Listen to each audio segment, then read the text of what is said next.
Okay. So should be. Should be theoretically. So if I do that, that's not it.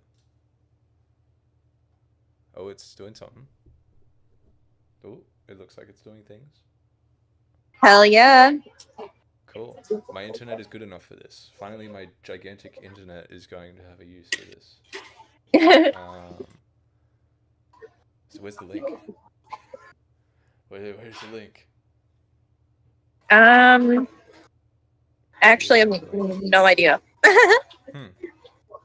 They should make that readily available. I feel like they should too, personally.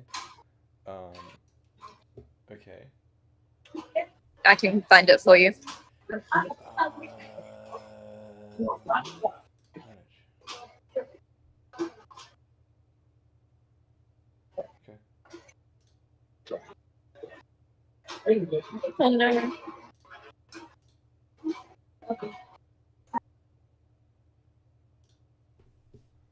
Streaming.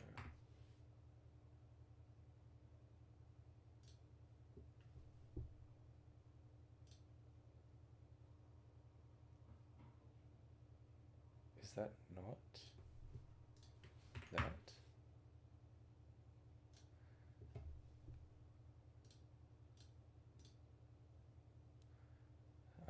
Yeah, if you could find that. Um,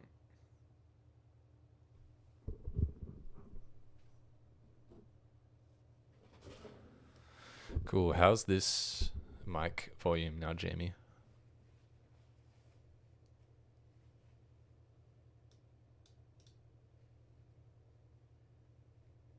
I will let you get on a call with Mark. Yeah, let's jump on a call with Mark. But Right. I'll probably message you after a Just bit. shoot me a message if you need a hand at any point. Sweet. Cool. Good luck. Thank you all. Bye bye. Oh, good. Have fun.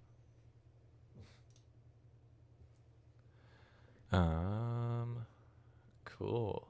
Let's jump in a call with Merc.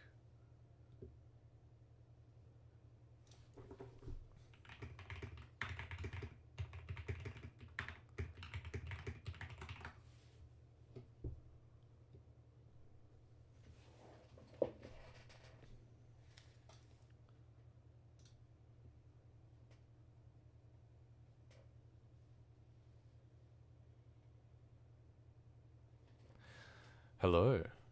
How are you, man? I'm alright. How are you? I'm good. Busy day, but It has been. It has been for both of us.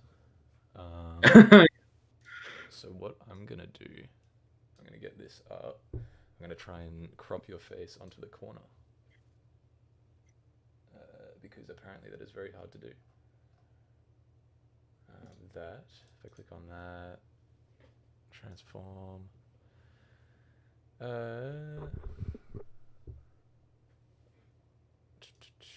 That.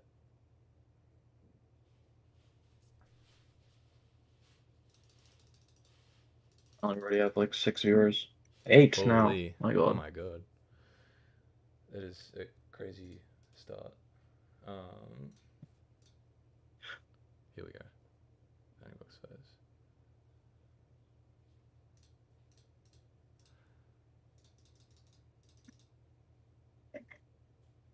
Why is it?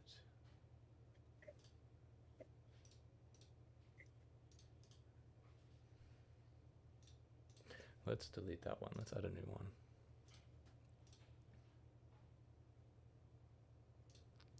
Sorry again for the huge delay.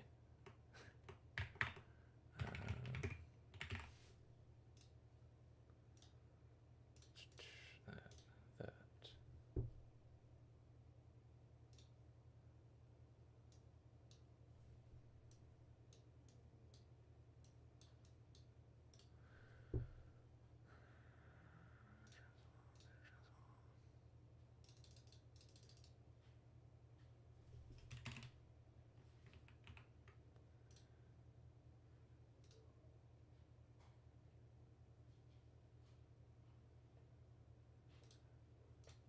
Why is it not letting me crop that anymore?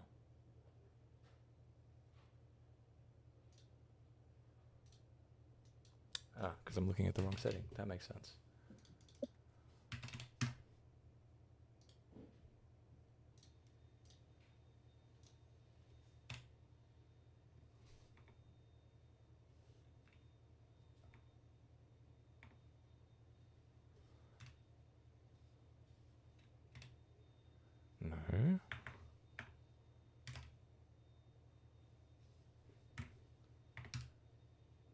Oh my god, this sucks. Holy. This is a very strange method to cropping someone's face.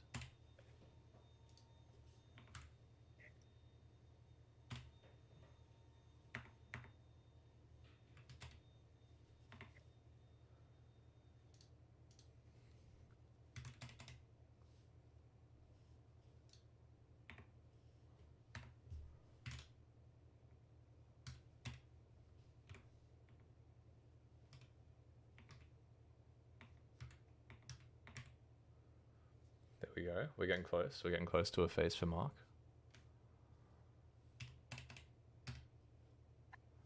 God damn it, I pressed enter.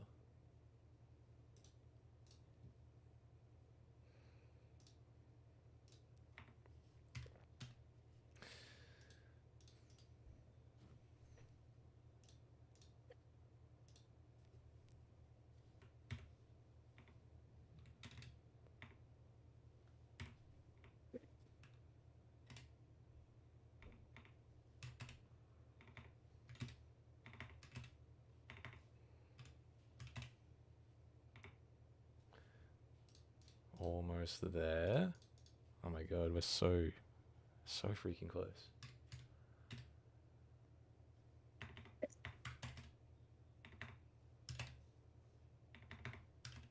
I disappeared. There we go. There we go. There we go. There we go. We got a face. You can go in that corner. Wait. Yeah. Yeah, you go in that corner. Heck yeah. Alright.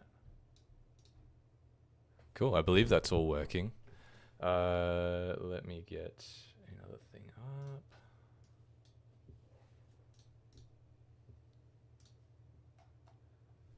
Oh, I'm having another issue. I cannot see the Steam messages. Give me 1 sec. Holy, there's a few viewers. Oh my god. We haven't even started yet. Welcome to the stream. It's going to start in about 5 minutes. And we're going to play through the game for you.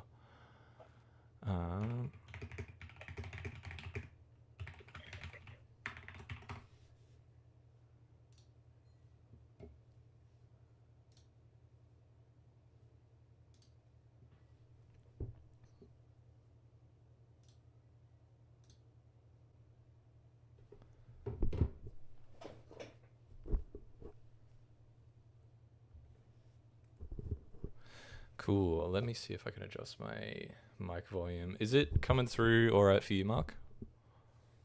Yeah, that sounds good. I might just have to speak a little bit more into the mic because it's all the way up currently. And my mic likes to be really, really quiet for some reason, much to my dismay. But yeah, welcome everyone to the second stream for Super Safe Spelunking. I'm your host, Lucas, the art lead. I'm joined today with Mark, industry partner from MaxArt. Hello, Mark. Hello. Pleasure to be here with you. Mark's been helping us since about March, I believe, maybe April, something like that.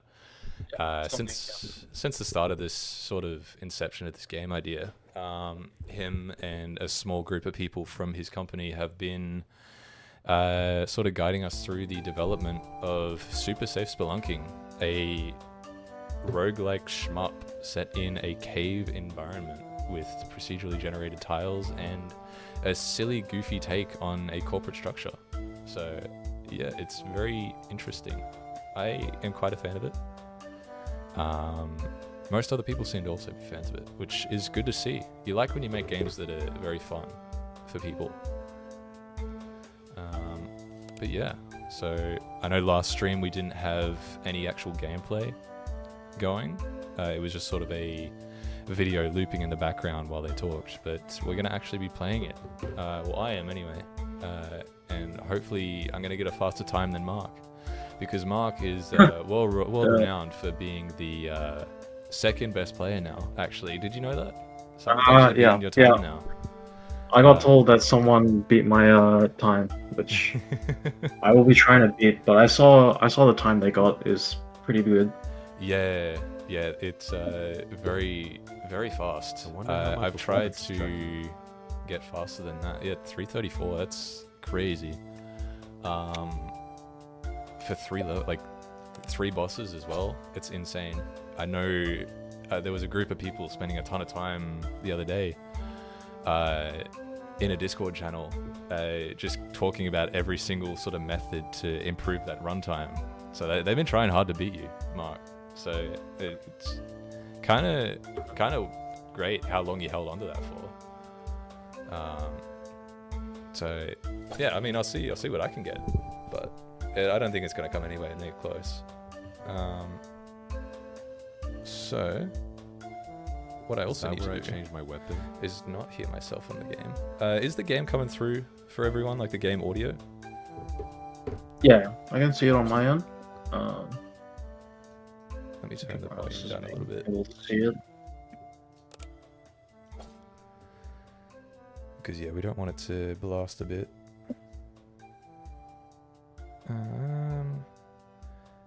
Cool. Aha, that is a way.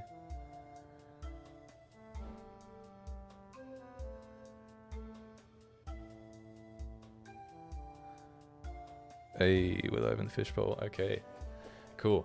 All right, I can't find a way to get the messages up on my second monitor, so I'm gonna get it up on my phone and we'll see how it goes. Welcome everyone. There is a lot of viewers, which is very strange. I mean, I've got it up on my screen, so if there's any questions, I can like read them out. Any funny comments? Yep. Lord was the one doing all the runs on that. Yeah, man, you were going crazy on that. Okay, so that's who's on my hit list. It'll be tough to beat.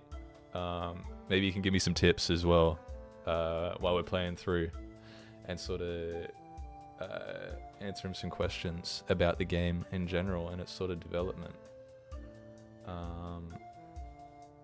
So if I bring that up, it might be easier right now, Mark, if you just have a look at the Steam messages, because I can't have that up at the moment, weirdly.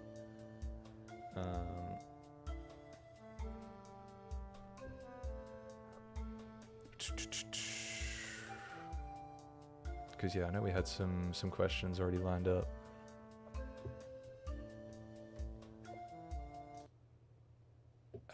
That would solve the issue of the stream. Let me 1 second, Mark. I might have to hide your face.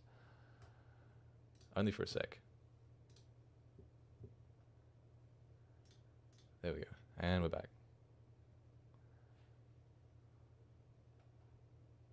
Sick. Okay, cool. I can see everything. I love that.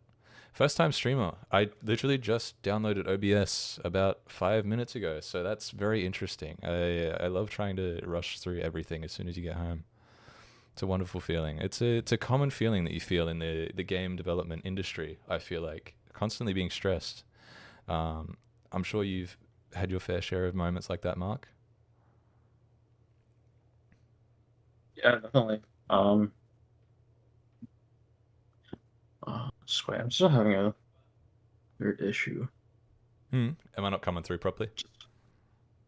No. Wait. Yeah, I think it's solved now. Sweet.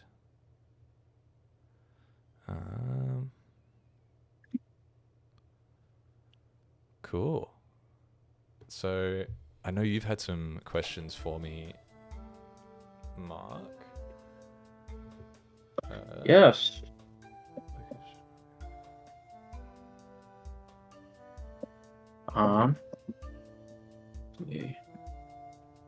Yeah. Sweet. Have you started the level or? Yeah. Start All the right. level now. Let's get into it. Yeah. Yeah. Sweet. So I'm sure many of you people are very familiar with level 1, as that's been available with the demo. And I'm hoping we can get some gameplay of level 2 and 3 tonight, which would be very fun. I'm not sure if we got to see much of that in the last stream, with the recording having the loop. I don't know if there was much gameplay of the level 2 and 3.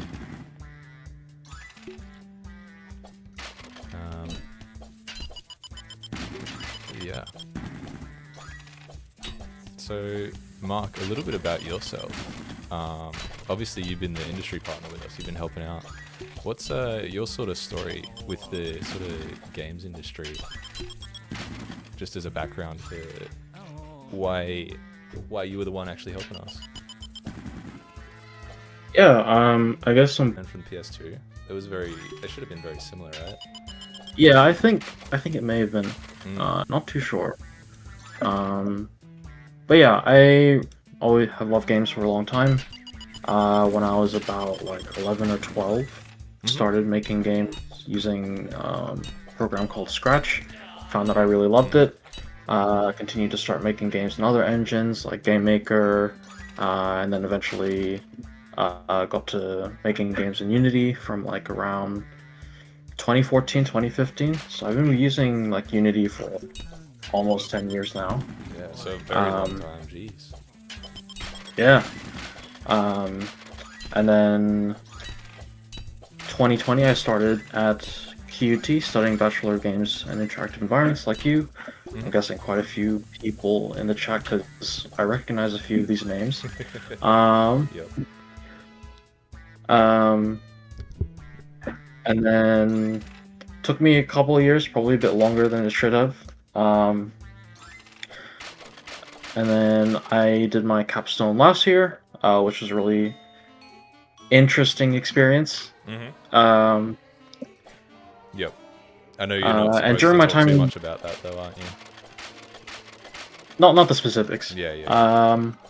But yeah, for like the last 2-3 years of my, I think the last 2 years of my time in the degree, I was a research assistant at QUT, so I did some work with VR. So I spent a lot of time in those final 2 years making a lot of projects, building up my portfolio. And then getting to the end of my degree, I applied to a lot of different jobs, but then I ended up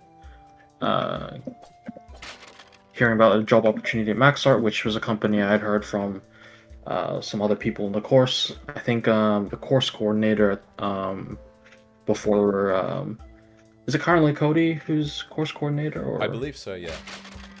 Yeah. There's a course coordinator before him, Ross Brown, who worked at MaxArt, who I learned of the company from.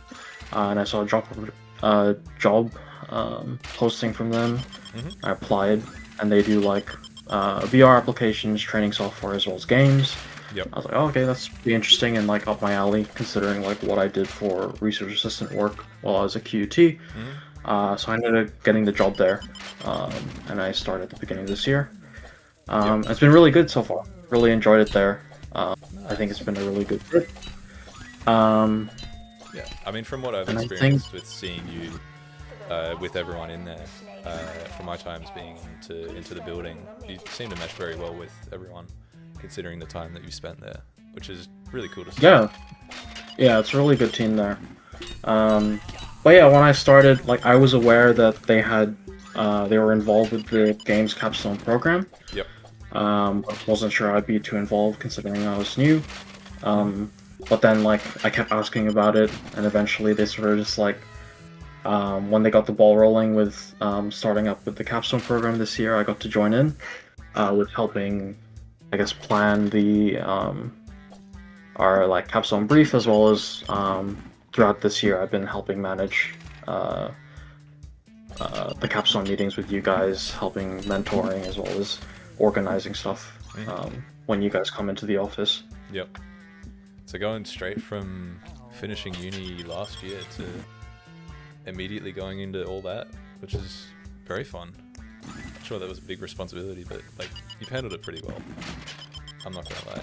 Like, you don't seem like someone that graduated last year. It's really great to see, like, just how professional you can be. Yeah, thank you. Straight out of it. I mean, yeah, it's definitely been like an interesting experience being on like on the other side of things. Because like, you know, you kind of just have to be on the sidelines managing stuff rather than being in it, like developing the games, which we've done like I done last year. Mm-hmm. But yeah, Nice. like I do have some questions for you as well. Yeah. As a sort of segue. Um, but yeah, I think like from some of the times that we've talked throughout our like meetings this year, I think you said that you weren't originally like someone who I guess would consider themselves an artist when you Mm-hmm. came onto this project, and yet you sort of found yourself into like uh, fulfilling the role of like lead artist on this team. So how have you found that? Oh, it was very interesting. So it was a weird situation for me because I was someone that I started the degree at the same time as you, I believe. 2020, I believe you started it. Yeah, so I started at Yeah. the same time Yeah. as you, and I did the first 2 years, and then I did another year part time, and then I was deferred for 2 years, I believe, or something along those lines. And I essentially spent 2 years off of this degree and coming back into it just to finish it off. Was very interesting because I hadn't really touched like Unity very much since then. Obviously with like work and stuff getting in the way before that, and my only sort of real experience with sort of modeling was in like some of the earlier units, some of those like elective 3D modeling course stuff, which is only very basic. You don't get to touch like too much, especially game related stuff. You do a lot of like movie props essentially, so very, very different sort of workflows to doing stuff in games, I've found. And so having only that sort of experience plus some experience with, I got a 3D printer last year, so making some like rough models of that. The topology on that was horrible, but they get the job done. Like going from that to having to do it, like consider optimization, triangle count, all that sort of stuff is very interesting, especially when you're a third year and you get like put in a team where everyone is very, very capable. It's like very daunting. It was like you get like I got like a bit of imposter syndrome with it, because I felt like I was just in a team that was too good for me. But when I was talking to Jamie originally, when we're sort of like introducing ourselves, and he was gauging sort of everyone's capabilities and what they wanted to, what would be like their best fit as a role. I was mentioning that like I was someone that wasn't very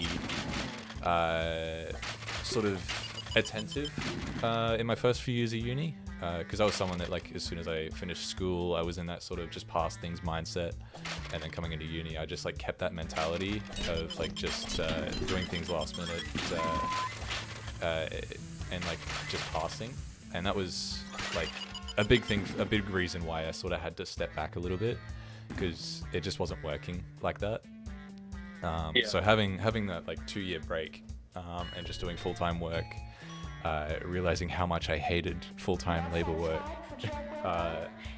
and how much I've wanted to do games, because games is what I've wanted to do since I was a kid, ever since I was playing Minecraft. I think Minecraft was my first sort of realization onto that. I was playing with my mate, and it's just like, this is so good, and like someone had to make this, and it's like I want to be someone that makes a game like this. I want to make people feel like that. And so pretty much since then I've just been wanting to do games, and yeah, that little bit of a hiatus helped me sort of reignite my passion for that. And so coming into talking to Jamie, I was like very passionate about like wanting to learn and improve myself, and I already had like some basic knowledge of modeling. So like I would pretty much spend every waking minute since uni in Blender. I went from about, I think I had 50 hours on Steam, because I have Blender on Steam. I had about 50 hours on Steam, and since then I think I'm at like nearly 600 hours just in Blender. So that's not including Substance Painter or any of the other things at all. So spending a ton of time on that, and just everything in general, just trying to improve myself, having that sort of mentality. Jamie was like, asked me if I wanted to be the art lead. Essentially, it was very, very daunting. Hearing him say that, I was like, oh, wow, I gotta manage them. I was like, I mean, that's what I want to do. I want to be able to do that, and this is the sort of environment where you need to learn all your skills. It's not like there's not super high expectations on you to be super good at the start. It's like a learning practice.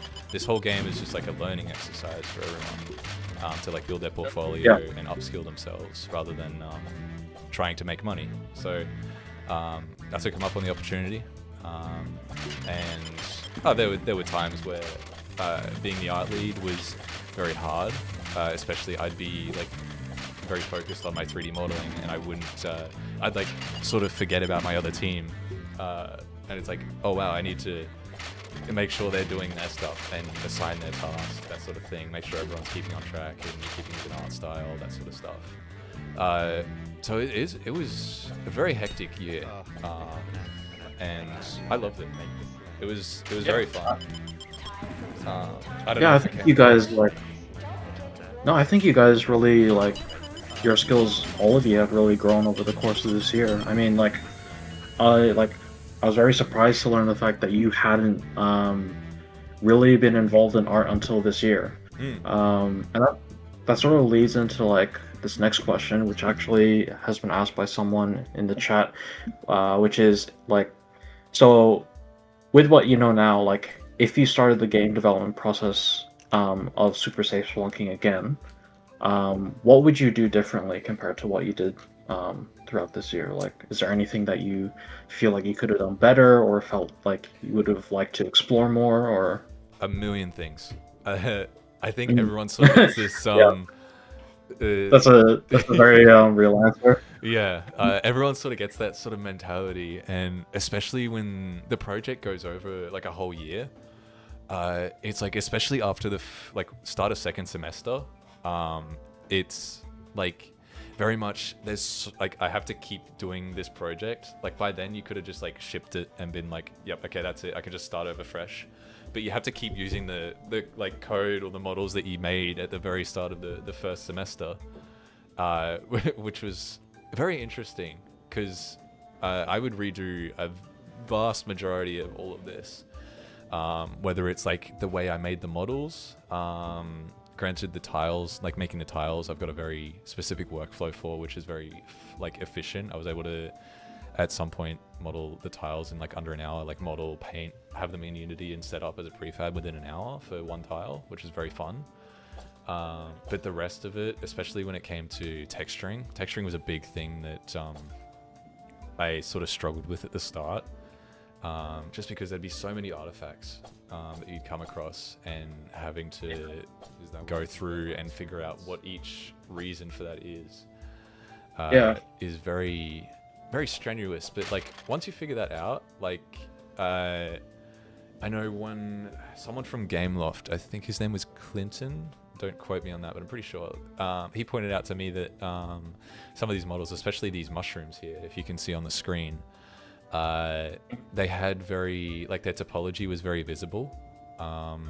Like they were very similar to the wall here, in where you could see the squares on the faces. And he just said to turn smooth shading on in like the modeling software, and it instantly solved like a million of my problems that I had with making low poly look smooth. Which it's a very simple thing. That I feel like a lot of people should have known, but I just didn't. So like small things like that, to all the way up to like project management, getting an art style down pat immediately, and sticking to it, having a set of rules for that art style. So a thing we had was like sort of like if you think about like a magic world or like a Dungeons and Dragons thing, and how they have like a magic system, it's got rules to it. You don't want to break those rules. So for this original game, it was originally the environment and everything you don't directly interact with is 3D, and then everything you were meant to interact with was going to be 2D. And then you can see here now we've got all of these things in the base camp that you can interact with, but they're 3D. So we were sort of breaking that rule set that we had, or I was anyway. So we've sort of changed that rule set now to just being the enemies and the players and the projectiles 2D, and the rest of it's 3D, which I think is especially done for the better, especially because it meant a lot less work for Finn, our 2D artist. Yeah. Because doing the animations was very intensive, and he wouldn't have been able to do that on top of the animations, essentially. So like factoring in all of those sort of work commitments and everything everyone has to do also sort of determines that rule set. And yeah, had I started over, I'd absolutely be considering that a lot more now. Yeah. I mean, yeah, I think it really like makes it more distinguishable, like with the combat, like the enemies being 2D. Because I remember in earlier builds that I played, for example, the traps that are on the screen, they're now 3D, which is a change I really liked, because in previous builds they were 2D, and like I would just keep activating them without really realizing what they were, and then that would cause me to lose health and like die quite quickly. Yep. And there are like a few other things that were kind of 2D, which made it kind of a bit harder to sort of like visually distinguish like what should I be focusing on the screen. That was a big thing, especially those 2D traps, like you said, they were very, very iffy. They were very hit and miss. Some people were okay with them. A lot of people disliked them, especially some of the tutors.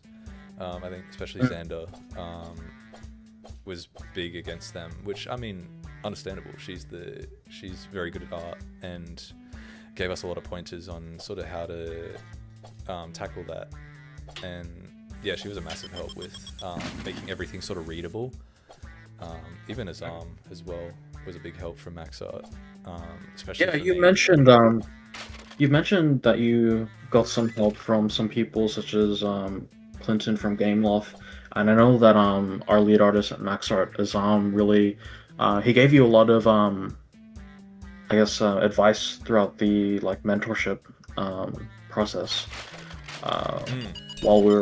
whenever you guys met with us at the office. Like how did you find that sort of experience? It was amazing. Like having so much sort of contact with someone who's been in the industry working with art for God knows how long. It was like insane. Like he could just point out everything that would be wrong, and he would provide like ways to make it better, and also tell me why. And like telling me why was a big part of it. Whether it's like learning about like silhouette shapes, color theory. He lent me like I can't remember who it was. It was a book on color, essentially. It was like just a couple hundred pages textbook or something like that. He gave me that for a week, and I read through the entirety of it, obviously. Me being me. And yeah, like learning as someone that hasn't been an artist, just knowing the basics of color theory has helped immensely. Like originally, this level here was very orange. So like the floors and the wall were also very orange. You'd have the crates were orange. Yeah, I remember like the levels feeling like a lot warmer. Yeah, like very early build. Yeah, and it made it very hard to differentiate between everything. So changing the walls to like more of a cool, I think they're like almost a purple color at the moment, was very very good in making everything sort of pop, which I loved. So yeah, color is very annoying.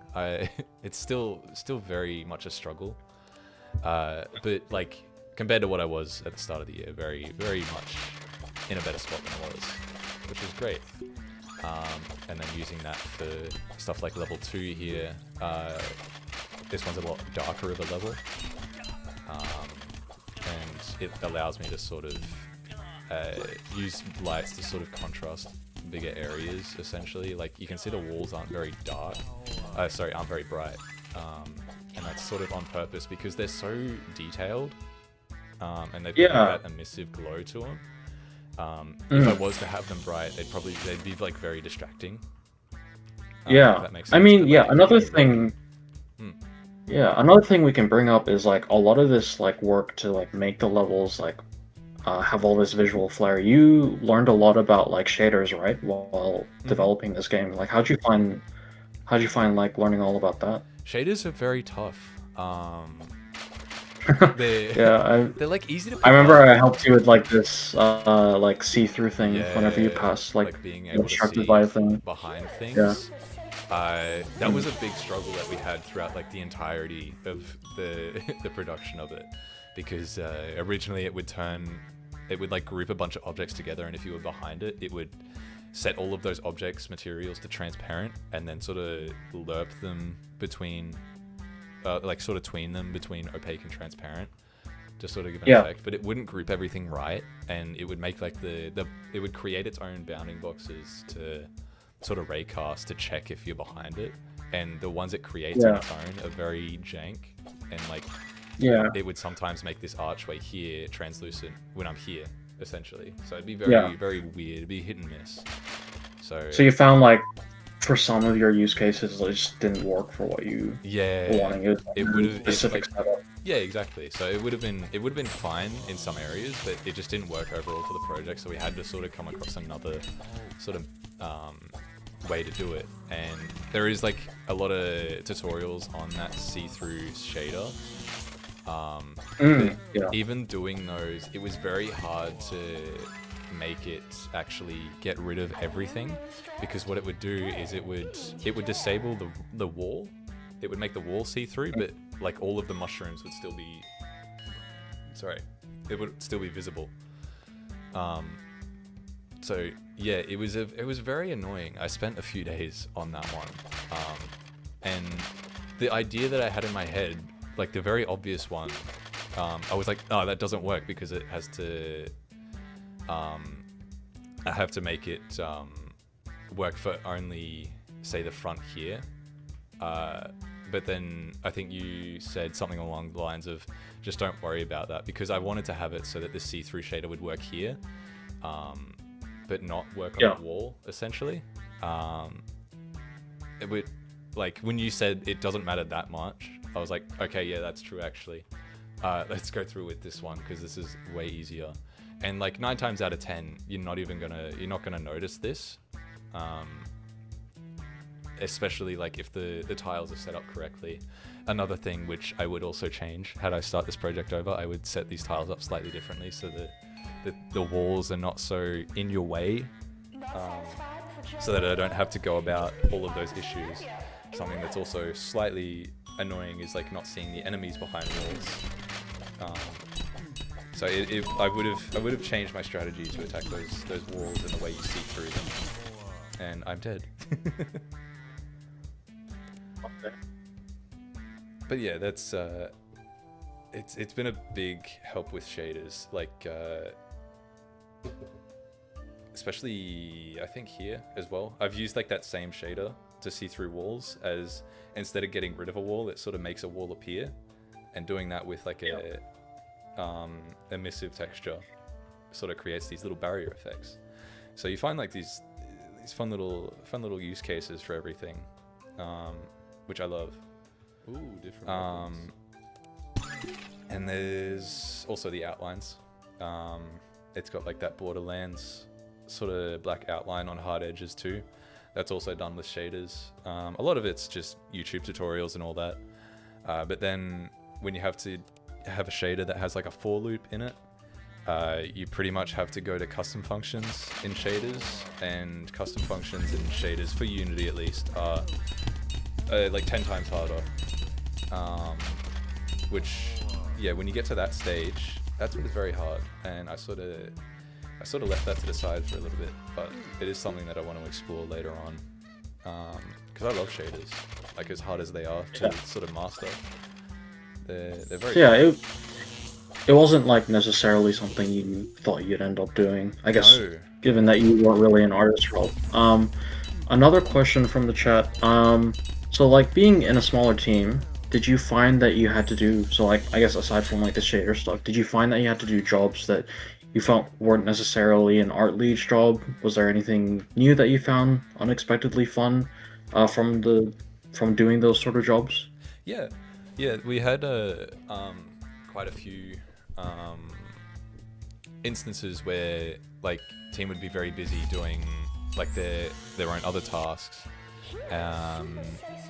and especially when it came to playtesting, like having to bug fix stuff. We try and help out when we can with that. Obviously, if it's too hard for us and it'll take us like 30 minutes when it takes someone 10 seconds, we're not going to touch that one. But things like that. A thing that worked out really well for us was our team. Our team composition was very like diverse. Whether that was Jamie's intention or not, our producer.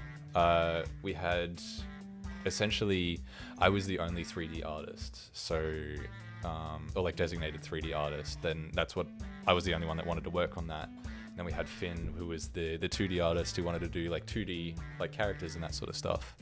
And like Arda doing UI, and like it pretty much just went on. Like it made us fit very well into our own little positions. You guys had a really big spread of like skills, like as well as like a lot more people because Yes. last year for Capstone our team had 4 people and trying to do the same sort of quality with that many people is a lot of work. But yeah. Yeah. So it's good that like a lot of you had like at least varying areas within the art team of skill sets because like 100%. yeah. Yeah, out I very don't well. know how you guys did it with the 4-man teams back then. Because yeah, it's as far as I'm concerned with all the other teams, I'm pretty sure most of the other teams, if not all of them, are very positive about the doubling the team sizes. And I think some like one team even has like 13 people, which is crazy. Oh wow. So like, and it's been pretty positive. Like the games have turned out way more polished than some of the previous years because of that, which is it's very nice to see that they're trying to get people to do that. If anyone in the chat is in Capstone as well, please send the links to your games because I really like to play them. Yes, yeah, there are some pretty good ones there. I know Fawn the Florist and what's the other one? Roman Rumble are on Steam, able to be played at the moment. Oh, okay. Nice. Little shout out to them. I'm not sure if there's any others on Steam at the moment though. And I know there's some others on itch as well. I'm not sure 100% on their names. But yeah, the 8-person team is great. Love it. Yeah. So like another thing with like the art team, like an interesting thing about your game's aesthetic is that you have the 3D environments and 2D, and you sort of touched a little bit before on like the like rules you kind of set for developing that sort of art style. One of the questions in chat is like, how did you decide on an art style? Like, had you always planned it to be like a combination of 3D environment and 2D characters, or was there some other factors that you had to consider for why you went with this specific art style? Yeah, so there was a couple considerations initially. First being that we did have a 3D artist and a 2D artist, and being a game that we wanted to have like a big portfolio for everyone. We wanted to sort of incorporate everyone's sort of skill set into it, if that makes sense. So like if we went strictly with like a 2D game, it wouldn't work well for me wanting to do 3D. So it was, I think we always like sort of wanted to have like a mix of 3D and 2D. So I know a couple game ideas we came up with. I know I came up with a game where it's like a tug of war where one side is 3D and the other side's 2D essentially, and you're trying to sort of force your dimension on the other one, which like it sort of incorporates all of that. So it's it was very much considered from the beginning that we're going to have a mix of 2D and 3D in the game. It was just sort of what idea we came to that sort of determined that. As for the low poly 3D stuff, the reason I went with that and not like anything more detailed is that I wasn't experienced, essentially. I wanted to sort of just start small, and low poly stuff just seemed easy to do. So I thought I'd try that.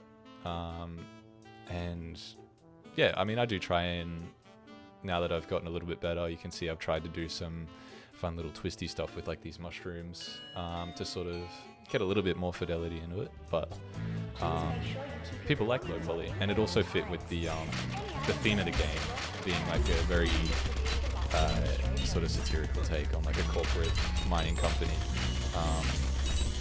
and just like the silly sort of cyanide and happiness inspiration, just having a very low flat detail thing. It also fits with the characters, essentially. So that's where I Yeah. convert. What's interesting is like I don't think in our brief we ever explicitly prescribed to you guys to do like a 3D environment and 2D characters, but I remember that when we were planning the brief, I think we very specifically stated that we wanted the art team to sort of expand their skill set, but also we wanted to make sure that it was in scope and was feasible, even with the larger team. And so we discussed the idea of suggesting to you guys like having 3D environments, because I feel like Is that where I making like the low poly assets for like the environments or like for the set dressing would be a lot easier, but then making more expressive 2D characters would be a lot easier than maybe 3D, Yeah. or at least trying to get into high quality. Because I remember doing one unit. Doing one unit when I was in the degree as digital creatures, Yeah. and like being a designer, not really a 3D modeler, I had a very interesting time in that unit, and it very much made me appreciate how much work goes into making like 3D character models. So I'm like, I was very hesitant to sort of like suggest to the group, or like if you guys had suggested 3D characters, like I'll be like, for scope, I'm not sure if that's the best idea. But yeah, I think Finn has done like a excellent job with like all of the characters. Like, I feel like you get a very like unique style and like expressiveness to the characters compared to if you guys had gone with 3D. And I think it allowed you guys to get to the quality of the game that you were able to achieve within this timeline, because it was like less of a load of having to do 3D, and allowed like people who had more skills in 2D to sort of shine there. Which sort of brings me to another question in chat. So like, this is something that I found interesting, in that like, being the industry partner, I was a bit more outside on this particular front compared to what I was used to when I was in the capstone, which was like the scope of the game as it goes through. Like, I feel like you guys for the most part hit like what you were aiming to make, but how did the scope change throughout the project? Like, did you was there any major features you needed to cut in order to like get the game to where you needed it to be, or there was definitely a couple cuts with that. I think the biggest cut that we had, like, because we didn't have too many cuts, weirdly enough, but I know we originally, because the way that the bosses are, we have Keith and then Karen and then Keith Aaron, which is like just a Keith with a Karen wig on it. I remember seeing that for the first time and being like, what the hell is this? Yeah, having no experience. But yeah, we quickly added that because the last boss was going to be Max and his caterpillar, which I'm very sad that he didn't get added, because he was one of my favorite designs, because he was going to be a boss that he was like just a small guy, but he was controlling a giant like excavator inside of a tiny cave. So the idea was like that excavator's obviously going to be bogged down, so it's just going to be in the corner of the screen, and it's going to have its arm as like the main attack for it. Yeah. And just do like a ton of sweeping attacks and all that sort of stuff, which would have been really cool to see. I did actually do the model for it and textured it, like it was ready to go. But just with the hiccups with some of the other bosses and having to bug fix all that sort of stuff, we didn't really have time to sort of get him together and be able to solve his issues that eventually come up. So we did have to cut him. As for everything else, though, I don't think we had too much else to cut. There was I think we planned to have like almost twice as many weapons, but that was I think that was pretty quickly cut, especially the type of game that it is, being like especially like more of a showcase game, I feel like. Yeah. Someone's put in the chat that maybe you could have it for DLC. Yeah. It would be great to add some extra things in here, because it's a pretty solid sort of setup that we've got. Like there's a good framework to work off of if we wanted to add like a new levels. I know we have something else planned for it, so be on the lookout for that. That'd be fun. Oh. I don't know if you've heard it or not. I don't know if I'll say it yet. I don't know if it's public knowledge, but we do have a little surprise for the people that want to make a build. If they've ever played Risk of Rain and want to make a build and just get really, really absurdly strong, be on the lookout for that little update. That's gonna be fun. Interesting. So yeah, like it. I mean, every game has its cuts. It goes through changes, and yeah, it's luckily for us we haven't had to do too much, especially like with the producers sort of what do you call it? His knack for keeping people on task, and sort of restructuring everything all the time.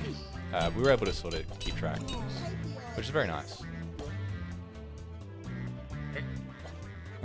But yeah, I mean, from what I recall from like the earlier meetings when you guys came in and like pitched to us what you were thinking of making, like I think we were like slightly concerned about the scope, but I think overall you guys have really like hit it out of the park with the final product. Yeah, just let us cook. Let us cook.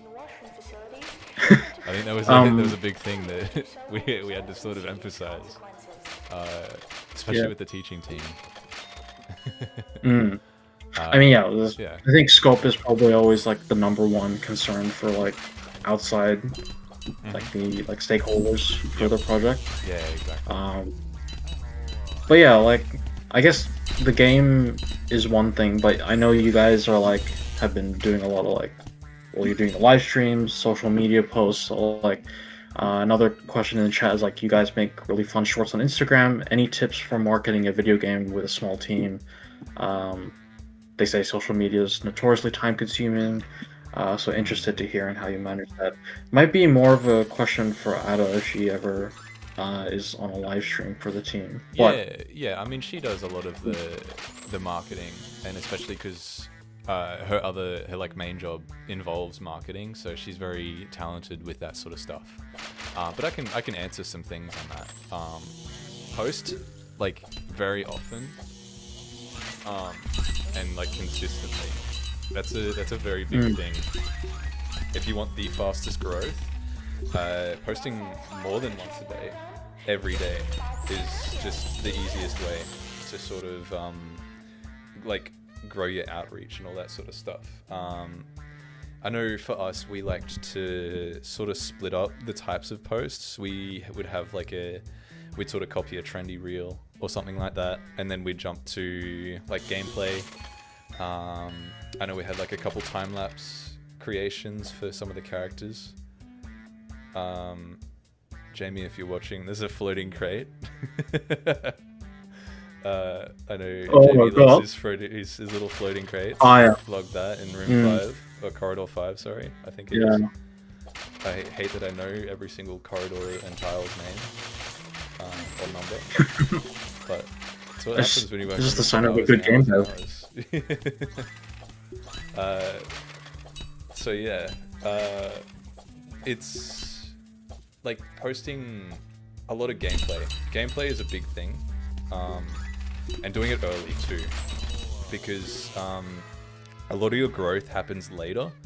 Especially for us, even we started too late to be able to grow super big in popularity. Because a lot of it, you gain some followers at the start, but you don't really start to get a lot more until you get to like a certain threshold, and then it just exponentially like skyrockets.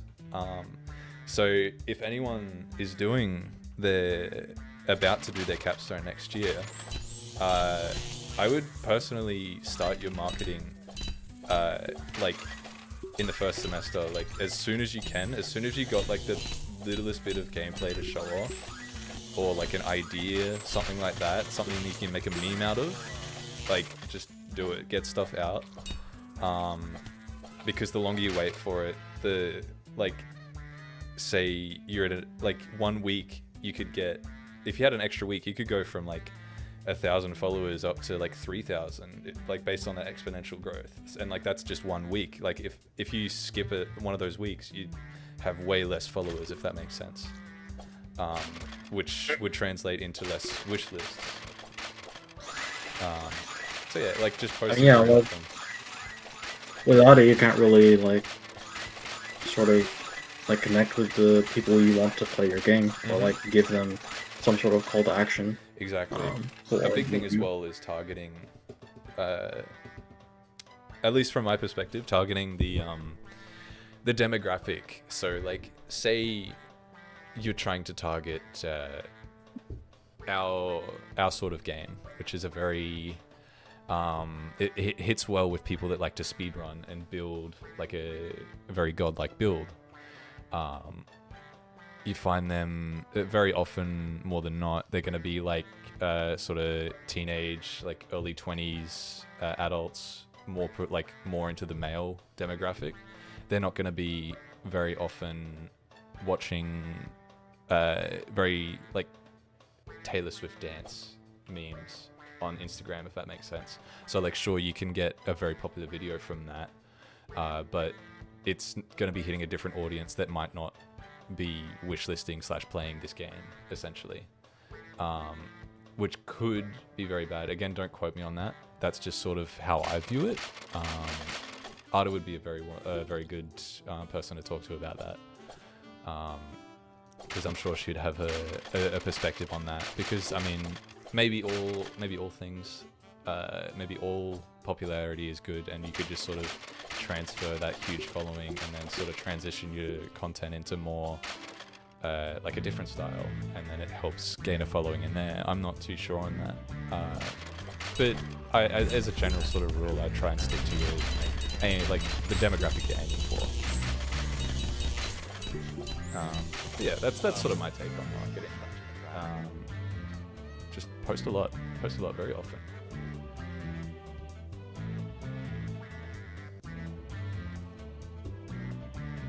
Ooh, the corporate shortcut. Oh, we got up to Keith Aaron.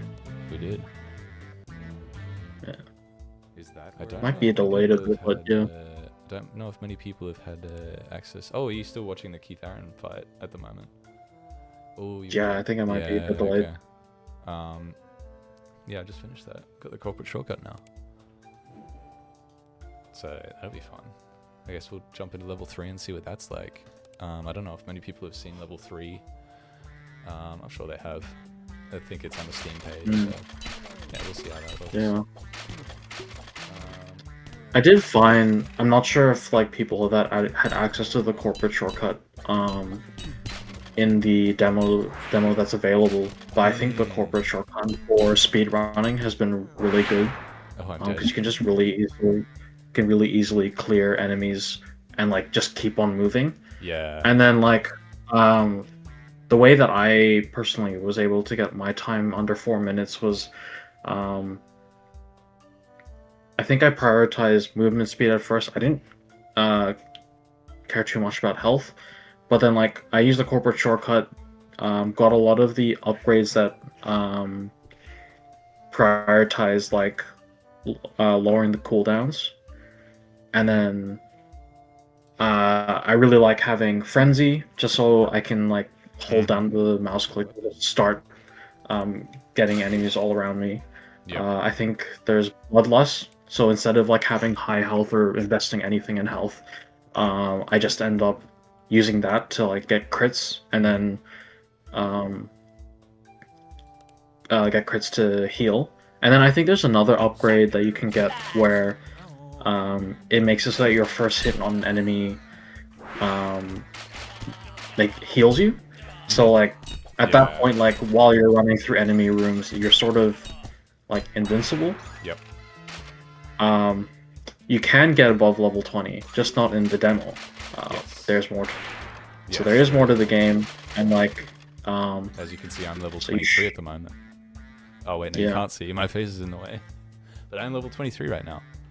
There are more levels yeah. to be had.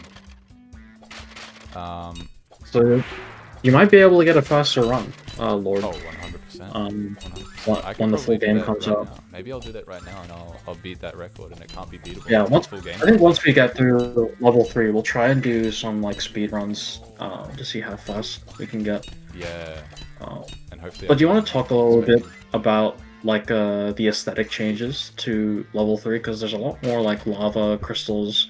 How did you find like dealing with I guess yeah, how did you implement like the different aesthetics for like levels? Because like I think from what I can recall, they're sort of the same tile structures, but then you have like different aesthetics. So are they like different prefabs, or is it like you're loading different assets based on the level? So essentially, they're all the same tile. They're all the same prefab. They just have all of the assets, like the crystals and the lava and all that. They'll just be enabled or disabled depending on which level you're in. Just to sort of keep it so I can make 10 tiles and corridors, and then I can use them all for level 2 and all for level 3, essentially. So we tried to sort of cut down as much as we can on workload, rather than having to make a ton of different tiles.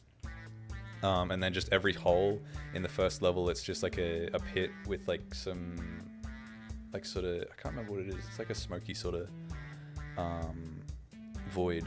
And then, yeah, level 2, you've got like that watery, luminescent water stuff. And then level 3, you got the lava. The lava went through a couple changes. It originally looked exactly like the water from level 2, just with like an orange color on it. But it didn't look as good as I wanted it to. Someone's saying you should walk into it. Why would I do that? That's right. He didn't like that one. he said "ow" and then just that's all. You know, he's very nonchalant about the pain, other than an "ow," which is very funny. But yeah, the sort of the lava. Sienna from Playside. I'm pretty sure you know Sienna. Yeah, we worked together while in uni. Yeah, but she helped me with like the way some of the stuff looked, like just pointing out what sort of looked wrong, what could look better, and she gave me like a couple references of some like cool lava. I was like, oh, that's kind of cool. So I just made a different lava shader for it, where it's like the top of the screen, the lava's a bit more like light in color, and then towards the bottom it's a bit more orange, and then I just modeled sort of give it that depth. Yeah, exactly. And then I just gave it like a tileable texture that I made the Substance Designer to put those rocks on it, essentially. It would have been cool to have them sort of jiggle a little bit, sort of like swaying in the lava, but time constraints and everything. Time constraints are a thing, and no one likes those. So yeah, it turned out pretty good compared to what it used to be. Another question as we're coming to the end of level 3 is, like, will the progress that people have made during the demo carry over to the full release of the game? That's a good question. I feel like it's very possible that it could. I wouldn't quote me on that, but as far as I know, it should be pretty seamless. But we might just give a hard reset, just to make sure everything's like working well, and like maybe the save from a demo is a bit broken when you bring it over to the new one. So yeah, we might give it a reset. Not that it's very hard to get back up to level 20, as you can see. Not as you can see, but I'm level 26 right now. So it's been an hour of me in the game, and I've gotten to there. So it shouldn't be too hard to get back up You to start where. from level 0? Yeah, I'm pretty sure I started from level 0. Oh, If wow. not, it would have been like Yeah. level 4 or level 7, something like that. Mhm. So yeah, it depends. I don't know. That'll be a question for Brandon or Liv, I'd say, one of the programmers. So yeah, we'll see what happens with that. I think Jamie has just said that yes, the progress should carry over. It should carry over. Oh, there you Yeah, go. that's pretty good. But yeah, I don't think it's too big of a deal Yeah. losing progress, because it is quite easy to level up. Mhm. It's quite easy to get into the game and just do a run. Yeah, exactly. And something that we like to see is numbers going up, and that means that we got to make the level of the player go up. And so having that go up very easily is something we want to aim for.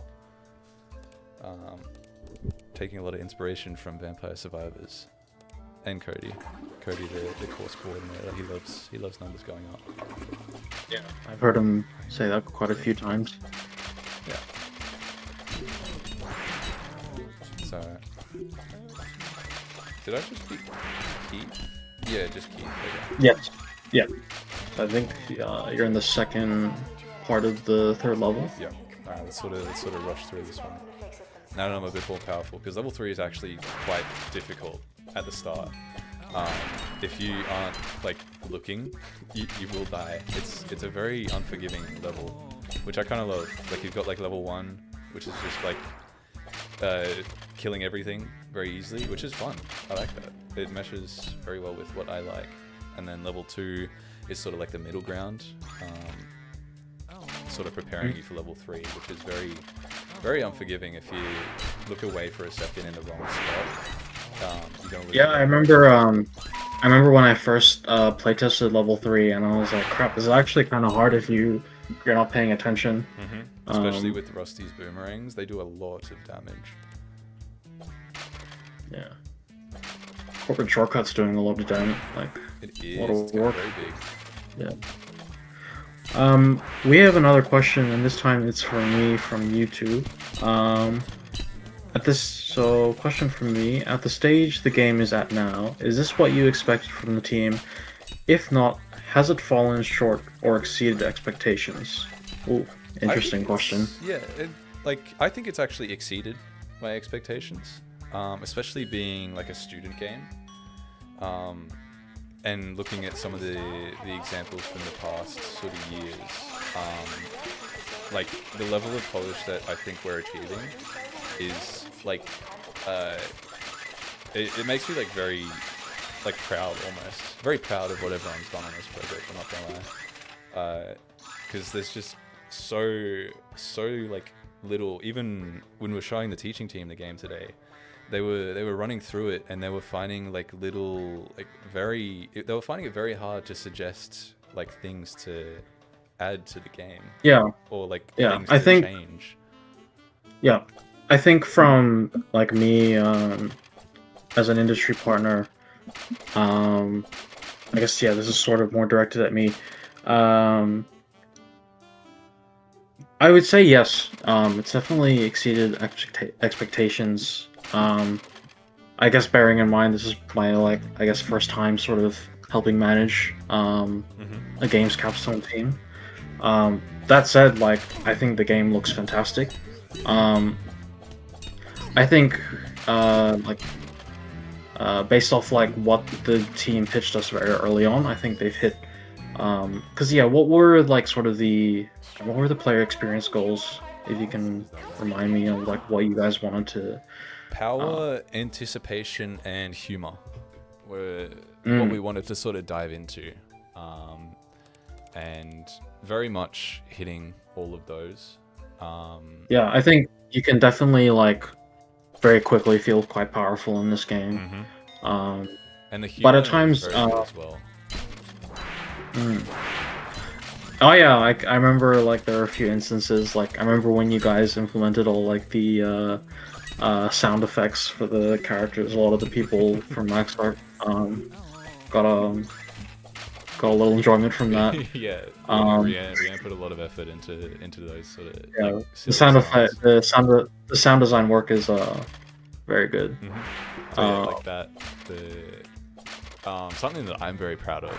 I don't know if you know the way Cody is when it comes to student games or his student games. One of the things he said about our game trailer was that he actually let out a laugh during that, and that is sort of a proud achievement that I've got, because that was something that he also stated when we're trying to make like a funny trailer, is that he's not going to laugh with it.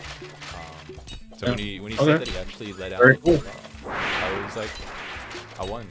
I win. I do the best trailer. Yeah.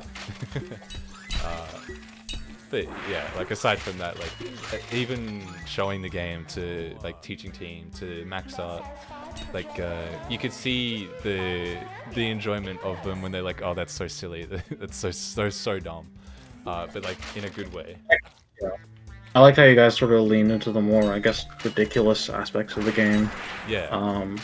I think from a more like, I guess, industry perspective, I think one of the main things about like what we were sort of looking for with the brief we gave you was, I guess one, it was like making it so that you guys could like make a game that you're proud of and you could show off as your own sort of product that you guys made as a team. But like, I think the main thing is like developing your skills between all your disciplines.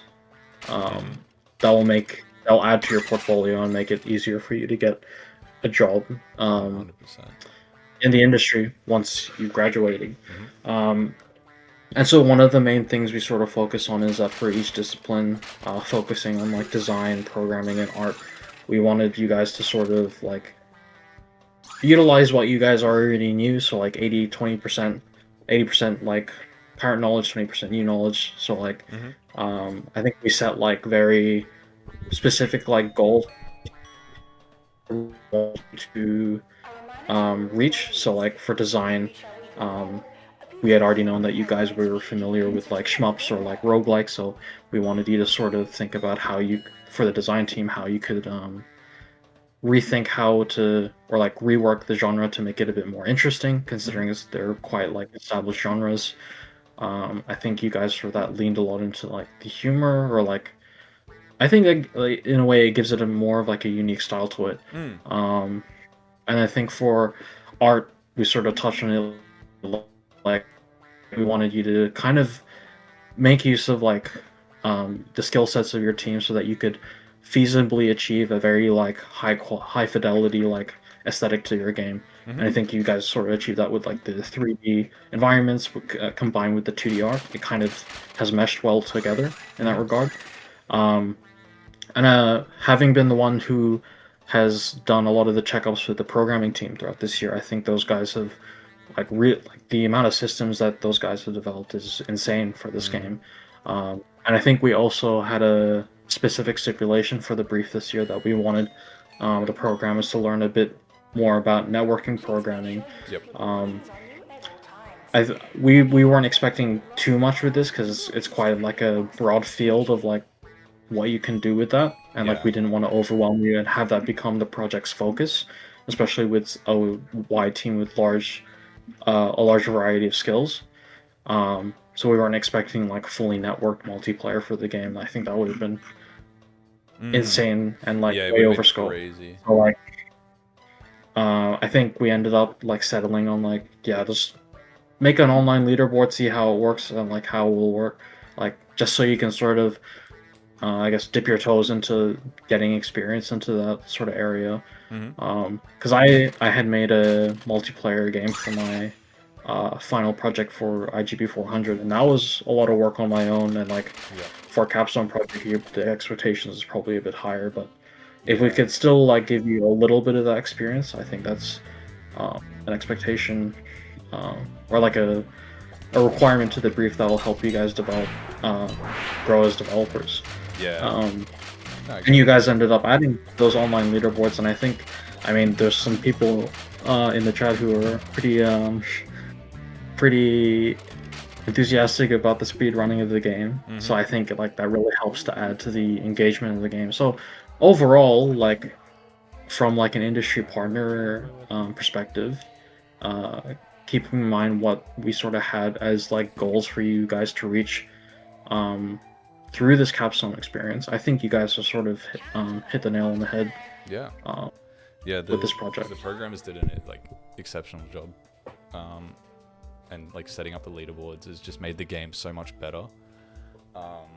I know it was like a big, like I said earlier, it was like a big thing the other day between like the. Did you unlock the?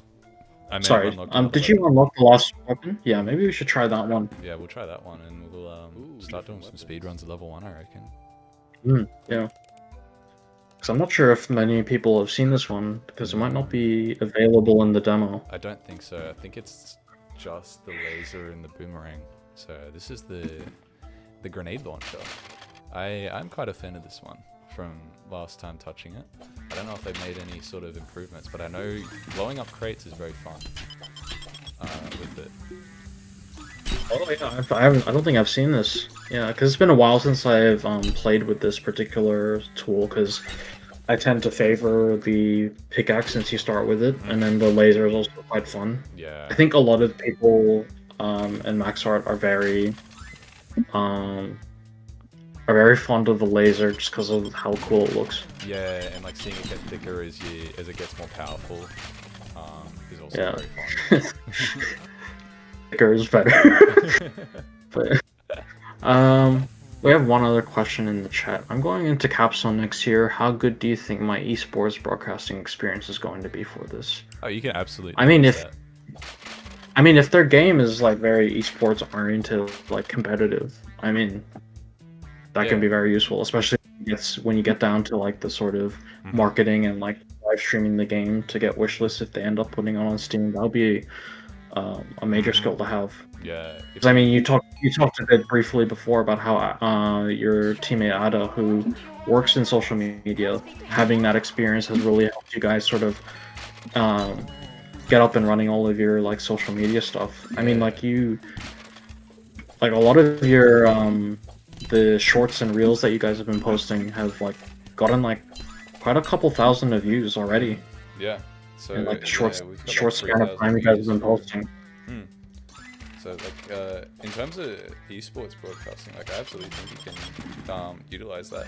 Like, even if it's not, even if you don't end up doing like a competitive game or something like that, literally what I'm doing right now with Mark, like just a live stream of the game for the broadcast for Steam.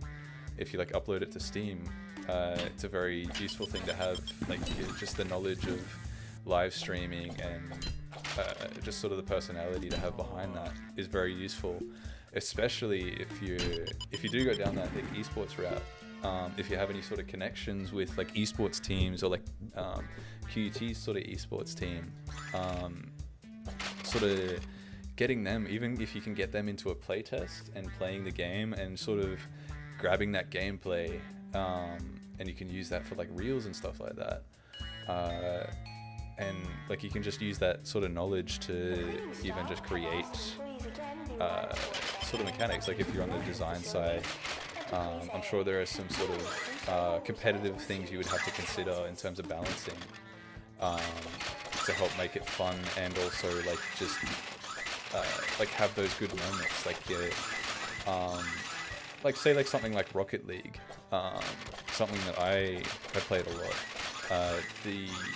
Like there's really intense moments where it's like overtime and the ball's up in the air constantly. Like if you can create those moments in your games, that would be awesome. And having sort of like esports knowledge, even in broadcasting, you'd be able to sort of, you'd have a lot more like foresight into what would create those moments. And I think that would really help with your design of your game if you go into like a competitive sort of mindset for it. So yeah, I think that there's always a use for everything. what is it? I had a 3D printer, and I could make 3D prints. So I made that little gift for Max Art the other day. Oh yeah. Yeah, the head statue, the statue of the head of your character with the game. Yeah, I made the little character bust that sits ping pong paddles on it for your ping pong table. Yeah. Like, your skills come out everywhere for that. I'm gonna keep a note of that. How are you? See-through shader makes How have you been finding the grenade launcher? It's fun. It's not as intense as it used to be when I was using it. Compared to like some of the other ones, but it does a high amount of damage. Like it was doing like 50 something damage on the snakes earlier, which is crazy. So I think it's gonna have some very good use, especially for speedruns. Because it's just like a really, really powerful one-shot laser. If you can increase like the cooldowns, Yeah. that'll be very good. Yeah. Oh yeah, like I think one of the things I really like about the game is just the upgrade loop of like going through levels and like getting those upgrades, sort of choosing what you want for your build to get through the levels. Especially, it's all really fun for like speedrunning. Yeah, exactly, and like especially seeing how. Into some of the speedrunning that people get, especially having a leaderboard there now. We're sort of trying to keep that into consideration when we do any sort of bits of balancing or polish now. Because originally we were sort of trying to go mostly for people that want to go for that like godlike build, sort of like Risk of Rain. But yeah, seeing everyone sort of get competitive with that leaderboard is sort of made us want to sort of embrace that speedrunning culture, because you can get a pretty good cult following on games just based on speedrunning. Especially like really, really niche games. Like there's some like rip-off Mr. Krabs, like SpongeBob games and all that. I know they have some very crazy speedrunning communities. At least they used to. I don't know how much they do now. But yeah, like it would be fun to sort of explore that. For everyone. Yeah, and like I think the upgrade loop sort of reminds me, because I remember like very early on, like when we sort of pitched the game to you guys, when you guys pitched the game to us, sorry. I sort of like, oh, that kind of reminds me of Cult of the Lamb, and like I think I kept pushing that as a reference for like, this is what you should sort of aim for. Yeah. With the gameplay loop of your game. And I think that you guys have got a similar sort of thing to that, which is nice to see. Well, might be why, because I really love playing Cult of the Lamb.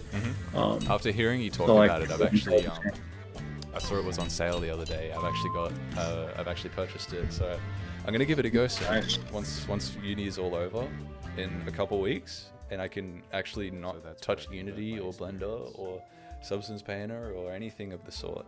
So that's yeah, I'm gonna give that a go because it seems pretty cool. Especially looking at like the things that they do with the spine animator thing. Like their animations are so good. So it'd be very fun to see that sort of stuff. So yeah, have we got any more sort of questions in the chats, whether it's like the YouTube or the Steam chat? Because I don't see anything on the Steam chat. I think at the moment it's just a lot of chat about speedruns. So fastest time, someone's gotten to 3:34, which is insane. Maybe we should try to beat that as a sort of last thing. Have you got any sort of tips for you to sort of get me to beat that time? I guess, yeah, what weapon are you most comfortable with? Like the tools? I'm probably going to go with the laser, I think. Do you use the boomerang or the laser? I used to use the boomerang, especially in earlier builds, but like, I think in later builds it's sort of changed. I think it's better in that it has more range and can hit more enemies, but I don't know. I just haven't gotten used to it as much, so I'll Yeah. probably need to relearn it. But I've been experimenting with like the other weapons to sort of get an idea on what's probably best for speedrunning. Yeah. And I think,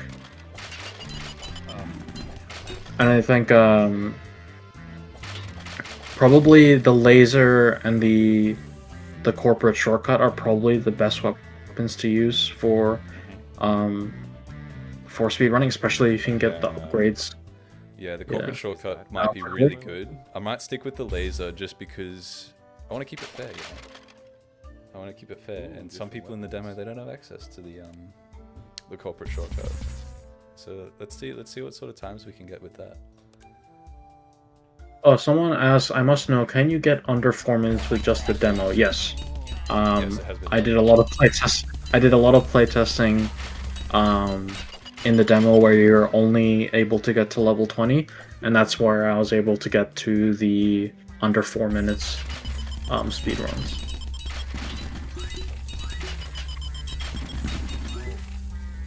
Yeah, it's very crazy. I've heard that something about the snake rooms is very slow. And you should just avoid snake rooms in general. Like, restart your level if you get a snake room. I feel like with how easy they are to kill, like the ones that really trip me up are the rooms with like the decomposing workers, because like I feel they're a bit more beefy than the other enemies. So like, especially like, because like my strat is usually like I tend to see where the footpath is leading to. I then go towards like the opposite side of the room just to kill enemies quickly, and then gun it to the exit, and sort of clean up enemies along the way. And like I sort of banking on like my like attack speed to be fast enough that I can kill them enough hits that I'll kill them before I get out of range from them. Yeah. But with the decomposing workers, they're like sort of going all over the place, and like they're slightly tankier. So sometimes you may not end up killing them. So like those are the ones that really annoy me. But the snakes, like I don't know, I kind of find it satisfying just to like destroy them as I'm running past. Especially when you get the But then there is that goes through yeah. enemies. There is the thing where like sometimes they do end up spawning like there'll be the first wave of snakes that spawn, but then like another wave of enemies will spawn, so you kind of have to go back if you didn't end up waiting. Yeah. So maybe that's why. It could be. I think it might be like the fact that they come in later. Yeah. There we go. Now that we got the module that makes things the laser go through enemies, it's melting through these waves now. But yeah, looking at the YouTube chat, yeah, like I do try to like make it so that I exit the room even before the like upgrade cards come up. Like I try to I found a way, like I'm trying to like angle my way in so like I'm already in the next room, and then the upgrade menu comes up just to sort of save time, and so I'm not like pacing through the rooms. Yeah.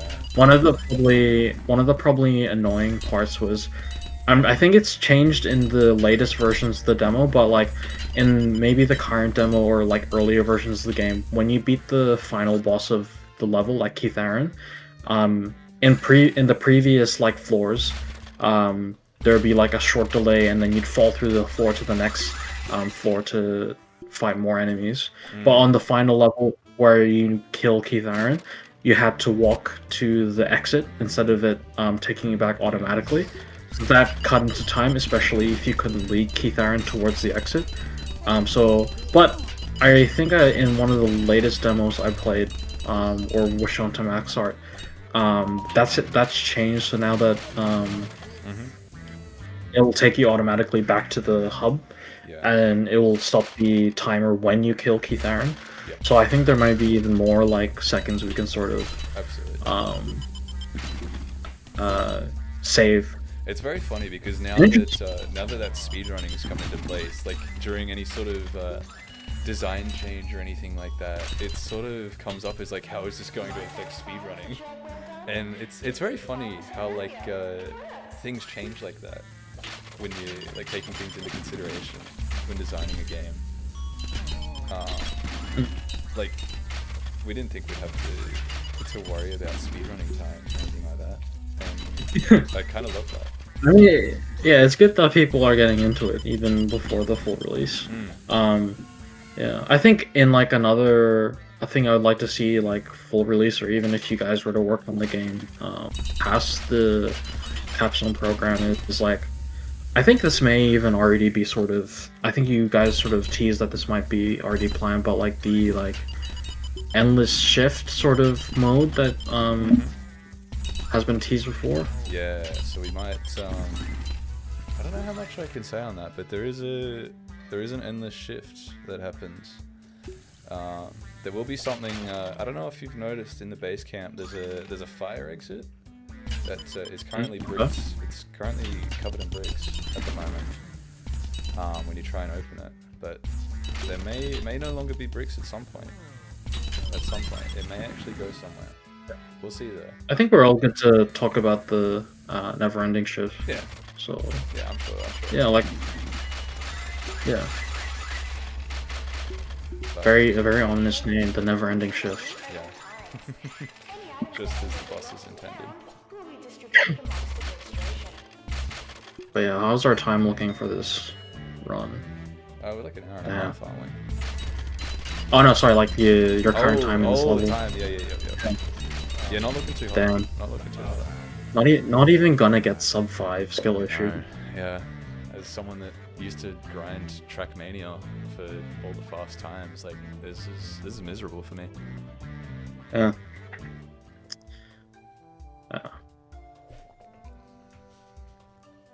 Lord doesn't even have access to level 20, and he's getting almost 3 minutes 30. He is. Is that where I changed my way? Yeah. All right, let's switch to the corporate shortcut. Let's see what we get. But yeah, Let's see how much faster I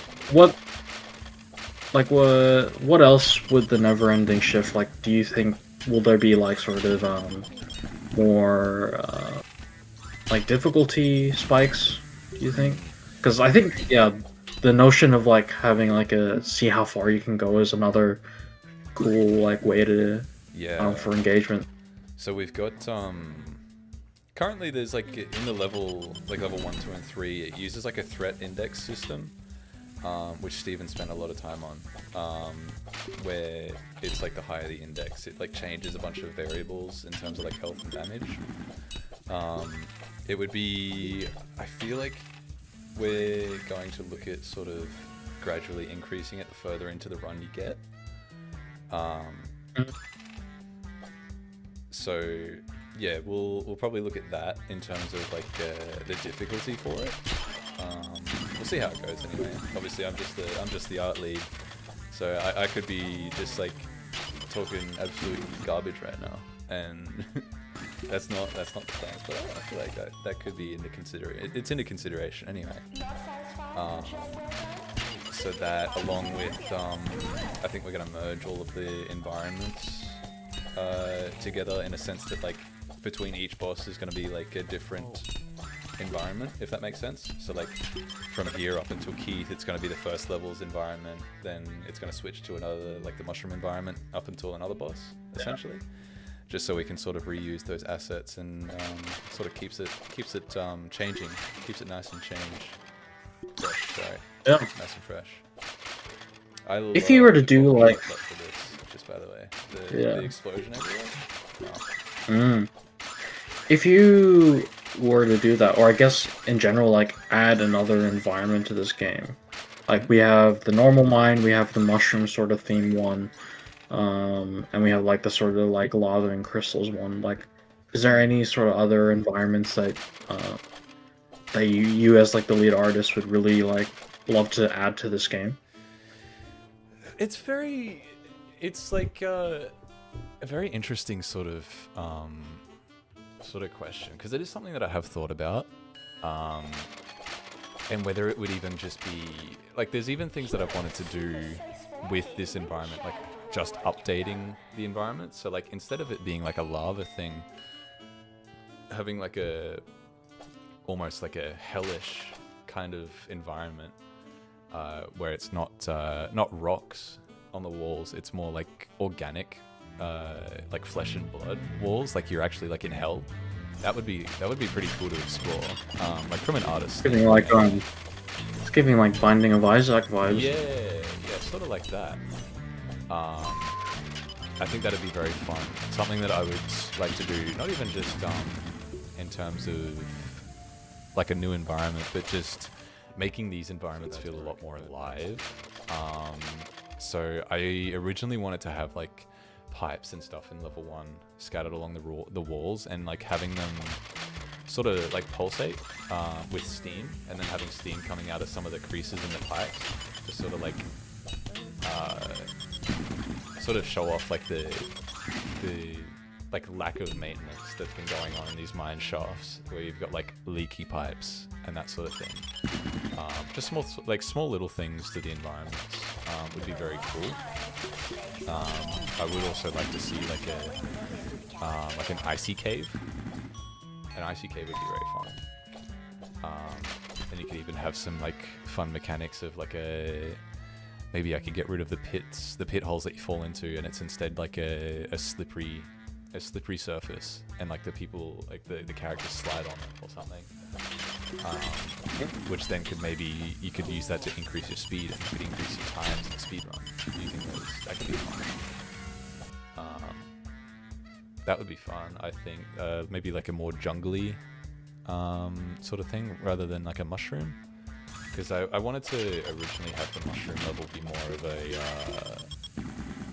like undergrowth, where it's more jungly but with mushrooms added, rather than like predominantly mushrooms. Yeah. I don't know. There's a lot of things that I wanted to do with it, but just like considering my skill level, I still want to learn things, but I don't want to overwhelm myself. So, sort of giving myself a chance to not feel overwhelmed and still be in like a flow state of learning, if that makes sense. Because you don't want it to be too easy, but you don't want it to be too hard while you're learning. I found to be a big thing. I think someone has mentioned that like the reason why this the snakes are sort of the speedrun killer is like in the first room it's just so slow because you have no upgrades. So no matter what, you're just gonna take, because like the other enemies like the decomposing worker and the miners and the nerds, they sort of they don't spawn as much, but the snakes, there's just like so many of them. So yeah, that makes sense why if you run into them, they sort of kill your run from the get-go, because just too many. Yeah, 100%. I don't think that's as big of an issue like once from based on my playthroughs if you're like max level 40, because I think you can get upgrades that allow you to just like level up your character enough where you can just sort of one-shot snakes, but still there's I feel like there's probably still a lot of enemies around. Yeah. Who's your favorite character in the game / enemy? I quite like Karen just because sometimes you get those like the PA announcements where it's just Karen going off. Yeah. And then like her attacks being just like profanities. Yeah. Pretty cool. Some of the voice lines was like from Rianne's mum, I believe. She got her to do some of the yeah, voice I was lines. wondering where you guys got those voice lines. Yeah, and like we listen to them and it's like it just feels too real. It's like she does a really good impression of like what you would hear out of that sort of character, and it's so funny. I think personally for me, I am a huge fan of the IT guy. Like ever since his initial conception, like his design that Finn did, I was like, he's the best character. I love him. I love the voice lines that play. I know that Brandon doesn't like it because he's the one who voiced them. Yeah. Yeah, that's so good. But I love them. They're so funny. And like, yeah, I'm glad he did it instead of me, because I know I did like the player, some of the snakes. There was something else as well, I believe. The decomposing worker, I made all the little squelches and squishes from his noises. So yeah, it was good to see Brandon actually doing some voices, which is very fun, and he nails that voice. I was not expecting that from him. Yeah. So I loved it, like as much as I could do a nerd voice. No one does it like Brandon does.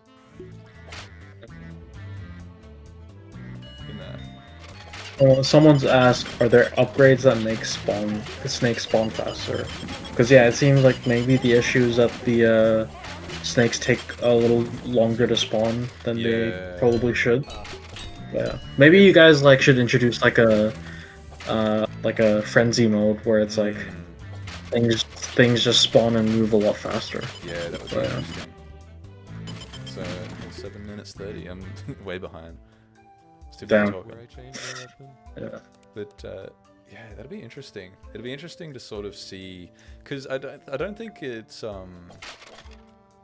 something we want to look at in terms of making like just flat out increasing the snake spawns. I think there's some like creative choices that we can make that sort of encourage you to like sort of skillfully clear a snake room, and like maybe it's harder to clear a snake room faster, but it's more rewarding, if that makes sense. I think that would be a pretty cool way to go around it.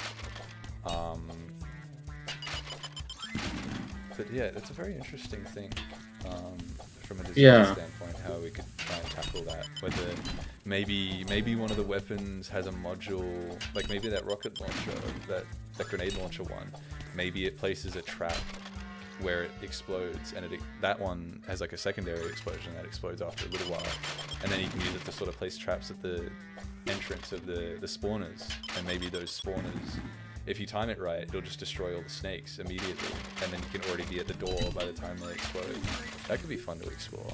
I don't know, it'll be up to the design team how they sort of go about that, because I know there is a lot of talk about lowering the snake spawn rate so that these tiles can be used to actually speedrunning. I don't know how we'll go about that.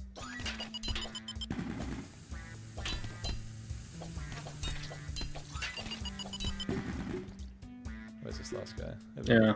So someone's pointed out you're like breaking all the crates. Saying this ain't optimal strats. This ain't optimal. It ain't optimal strats though, Lucas. Hey, it's the fun strat. It's the fun. We're losing time.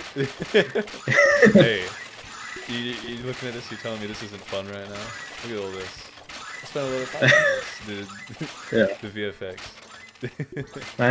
Man's just appreciating his work. Yeah, I designed this warehouse tile specifically for Cody in mind. Yeah. And I hope that Cody likes it. I think he's going to possibly play all the Capstone games at the next lecture next week, which would be fun. We'll see how that goes. Because he hasn't I'll need to play much of them. Yeah, I'll need to play it again so I can start like getting quicker times. Yeah. 'Cause, I wasn't sure if like under 3 minutes 50 was possible, but yeah. It's been proven, like someone's been getting consistently in the 330s. Yeah, they're cracked at it. So yeah. I don't think I'm gonna be beating that anytime soon. I just like to break crates personally. I'm a break crates kind of person now. Yeah, I guess that's that's something I did want to ask you about. Is like. When developing the art for the game, did you? Because this is often like a very big issue. Is like, did you guys run into like major performance issues with the game, and like, did you have to change like how things were sort of set up in the game because of that, or? There was specifically with lighting. That was a big thing.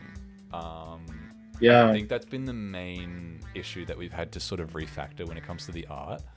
Because especially like these tiles, I think an entire, like including the walls and the floor, they usually add up to about 4,000 triangles for one tile. So like triangle count is a non-issue for that.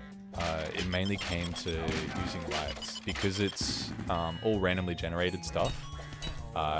We sort of just went with like real-time lights for all of it because you can't. It's very hard, if at all possible, to bake lighting onto these prefabs that keep getting spawned in or like instantiated. So it was yeah, we just rather go with real-time lights. But a big thing with that, originally, I don't know if you can see like these work lights and the lanterns in the level. They were all like light emitting sources, instead of the couple lights that I've got from the ceiling now. And a big thing with that, not necessarily performance on higher end hardware, but there was a little bit of a drop on lower end. But the biggest thing was also the shadows. Because you can sort of see like the character shadow, like here.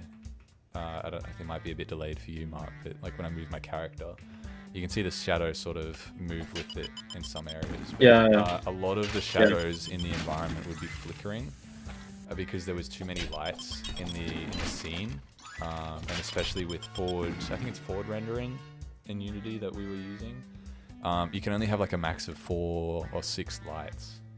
Affecting a I think you can only you can only increase that up to like 8 or something. Yeah, which was very, very annoying to come across as someone that hasn't dealt with lighting in Unity before.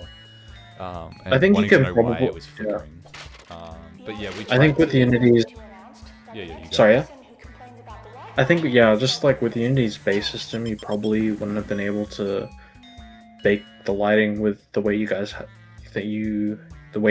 had things set up, but like potentially there might be some like packages or tools out there that would have allowed you. But I mean, if this is all like real time lighting, like it's looking pretty good. Yeah, but yeah, it'd be like there'd be like depending on where you walk in the scene, like objects would just be they would keep changing what lights get affected by them, or like what lights keep affecting it, and then the shadows on that object would keep changing, and you just have like constant flickering as you keep going through. And we could stop that by changing from forward rendering to a deferred, or is it might be the other way around, one of the two. I think I'm pretty sure it's deferred is the one where all of the light sources interact on an object, but it slowed the game down way too much, and like we're trying to get it as like we want the barrier of hardware entry to be as low as possible,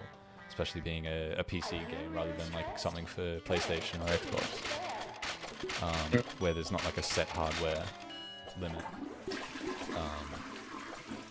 There's sound effects for the toilet now. I did not know that. That's very fun. Oh, yeah. Like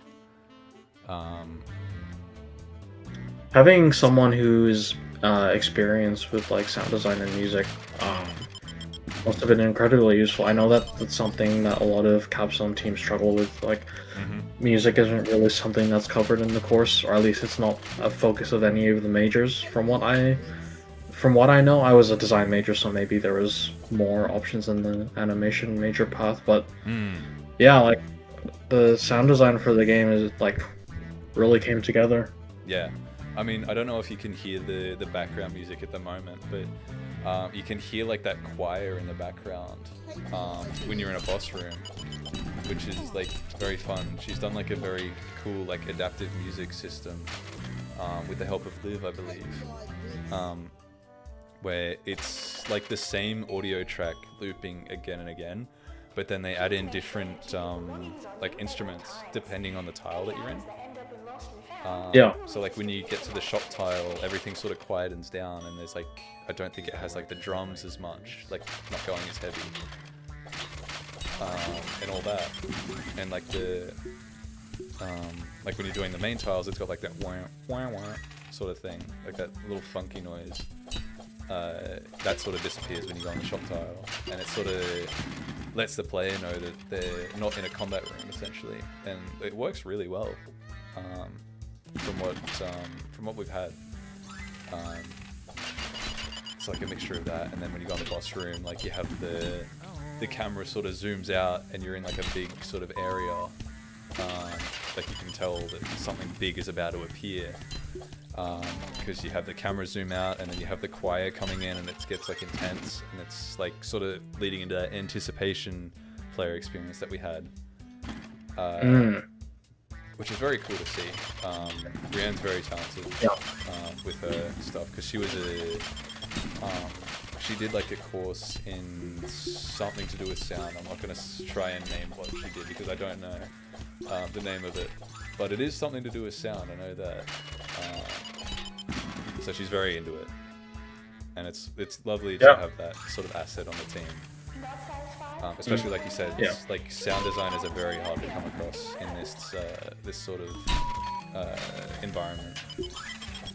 Yeah, if it weren't for that, we wouldn't have Brandon's nerd sound effect. Exactly.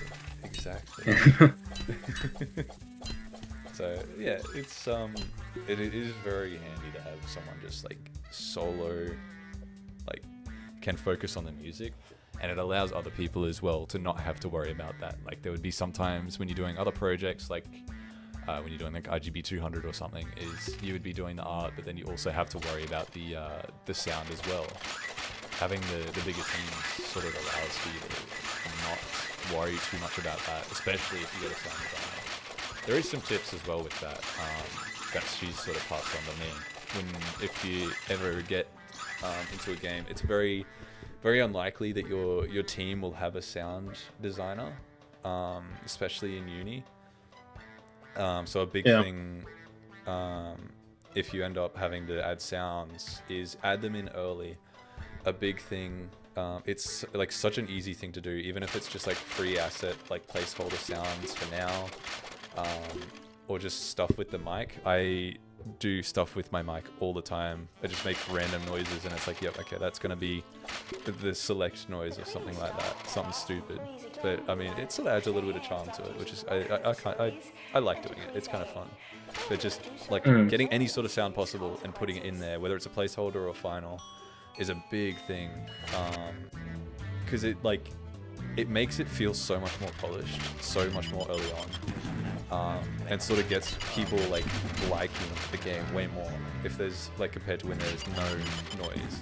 And if they're in like that good mood, they're like more positive towards everything else in the game, if that makes sense. So it's a big thing. It's a big thing, and there's not enough people focused on sound. Is that where I change my weapon? Sorry. Oh, now listen to what is your mic? What's that? Never mind. It's all good. Ooh, different weapons. Yeah, for sound effects, like, yeah, can't be bothered like recording my own sounds. A lot of the, I like royalty free or like Creative Commons assets from like Open Game Art, which I found is a pretty good list to find sound effects, especially for like game jams. Yeah, so there's like a few main websites that everyone uses, right? Like I think Pixabay is one of them from memory. That one's a good one for free sound effects. Yeah, I don't know if there's any others that you had, like any sort of free assets, like for game jams or anything that you'd recommend to anyone. I don't know. It's mostly for sound effects, because like usually in game jams, like I found it's when working with people, it's been pretty easy to get like programmers and artists. So like most of the time, art and like programming sort of, if I don't have an artist working with me or if I'm just working by myself, I'll make the art very simple. But like the sound design is like not something that I tend to spend as much time working on or like really have as much experience with. Yeah. Which is why I end up like Open Game Art's a pretty like good resource, because like you can sort things by like the licensing type, just to make sure it's like, and like yeah, there's quite a lot. I know I use a lot of like background checks from this like person on Open Game Art, Alex McCulloch. I use it a lot because I just really love the vibe of their music. Yeah. Someone's commented that the grenade launcher is going to be it's going to be the next speedrunning weapon. The which one? The grenade launcher. Yeah. Yeah. It seems like if you can get the like cooldown upgrades to sort of like look, because I know it has a pretty big cooldown period as a base thing. I think a big thing you have to worry about as well when you're doing it is I think you can damage yourself. Yeah, you can damage yourself with it. So you have to worry about that, especially when you get like the radius to be a bit bigger. You don't want to be killing yourself. But yeah, Sorry, if you can blowing get the yourself up cooldown, in the game, you can not in real really life. quickly use it as range. Mm. Yeah.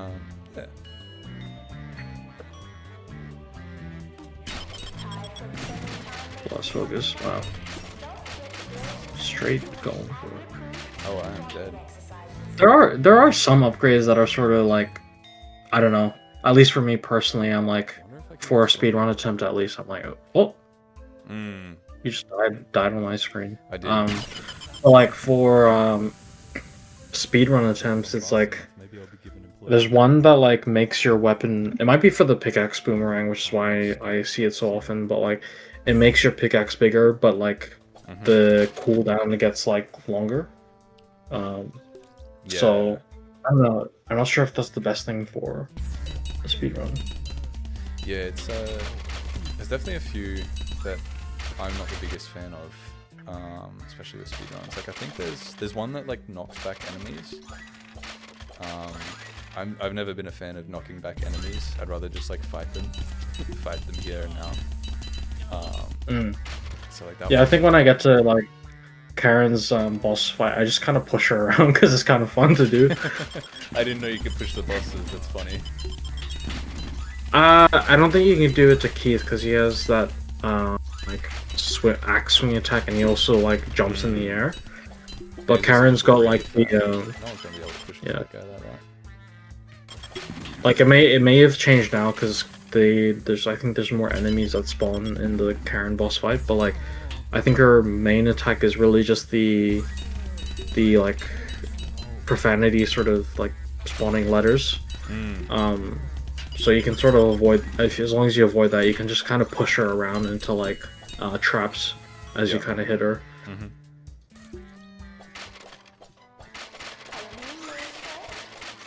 Oh yeah, have a look. If you pause your game, like what modules do you have sort of equipped now? Whirlwind slash bloodlust frenzy. So I got a good pickaxe set up right now, I think, with the swinging rifle. Yeah, definitely with those three. Because like Yeah. bloodlust makes you sort of. Oh, if you get the like one that does instant crit, it might not be for the laser, but like. Yeah, critical hits ignite. Yeah, I got a good laser now as well after that little shopping spree. I think you guys may have also increased the you may have also increased the prices of some of the upgrades from like earlier demos, because I think from earlier demos like you just needed like around 150 gold to get all the upgrades in the room. So if I already had 150 gold, I wouldn't really waste my time in the treasure rooms. I kind of just went to the treasure rooms because like it meant I wouldn't have to fight enemies, which sort of reduced the time for a run. Yep. Yeah, big thing with that warehouse as well, the resource room. Originally it gave you so much more money than it does now, because I think you'd end up with like 300 or 400 like coins to use in the shop, which is an insane amount. So a big thing was having to reduce the amount of coins you get in the warehouse. But it was a fun little design challenge with that one, because it was such a satisfying room to go through and destroy all of the crates and get all of those little pickups. And we didn't want to sort of take back from that sort of feeling that you get of, you know, number going up and sounds are happening. It's like jangling keys in front of you. It's fun. Yeah, if we got rid of as many crates, there wouldn't be as many things happening in it.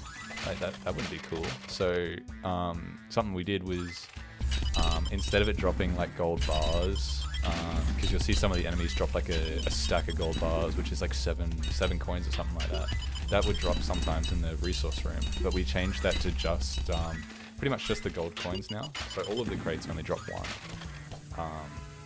So you still keep all of that feedback from smashing everything and picking up everything, but you no longer have, you're no longer getting like 5 times as much that you would normally get in this room. Like you see the numbers that are going up. I know yours is a bit delayed, but when you get there, all the numbers that you get in the resource room are just like ones. instead of like your 5s and 7s from the Yeah. other resources. So it was cool. It was cool because the original thought is obviously get rid of as many crates, or like not as many crates, drop as many resources. But when you want to keep some of that feeling, you have to sort of go about it a different way, other than like what you would normally like straight away think. And it sort of makes it's some of the things that I love about design, because as much as I am an arts focused person, like doing all the design part of it is very fun. Like I'm actually like a design major rather than like an animation major in the unit. So like I originally was aiming to be like a designer, so it is still something that I love to do, just as much as art. But it's like it's very cool to sort of see like different challenges. Yeah, that you can I have mean, with that. yeah, I think it's good that you sort of like. I think it's definitely paid off, sort of branching out into art, and like having sort of talked to people like at Max Art as well as other people in the industry this year. Sort of what I learned, like one of the things that really helps with you getting a job in the industry is sort of kind of having that sort of multidisciplinary, like, well, at the same time having sort of a specialty, but also sort of multidisciplinary. Like, I think something that's really helped me is like my current job as a software developer at MaxArt is very much reliant on like the software tech and like programming skills I sort of got. But yeah, I was a design major as well when I was in TUT. So those skills have come really handy when it comes to like designing a lot of the content or like systems that we're developing for the projects we're working on at MaxArt. And it's led me to be a lot more, I guess, independent, and like already taking on quite a lot more of a direct control on some projects in my role, even though it's not even been a year since I've joined the organization. Yeah, a big thing that like I've also noticed as well is there's a lot of design majors in the course, but you find that there's not as many design roles in the industry, and the ones that are design roles, they're very often like a mix. So you'd start in design and then you'd move off into like art or into programming. So it's a very, very important thing to consider when you're like doing or planning to be a designer. Is you definitely, I'd say 99% of the time, if not more, you're not going to be in a solely design role as like a junior role. Essentially, you'd have to sort of work your way up from like QA or programming, something like that. So it's a very good thing to sort of branch out like I've done going into art. It's very, very important to sort of branch your skills out so that you can sort of get your foot in the industry, so that you can get the design job that you want. I've found that's a very important thing for me. I don't know if you have a different sort of opinion on that, Mark. That's my sort of thoughts. Yeah, I mean, yeah, it's definitely. I mean, it's quite hard, I guess, in general, to sort of get a job in the industry at the moment, but yeah. But nah, it's like even with the how hard it is to get into the industry, it's like it's a very passion-driven industry, and like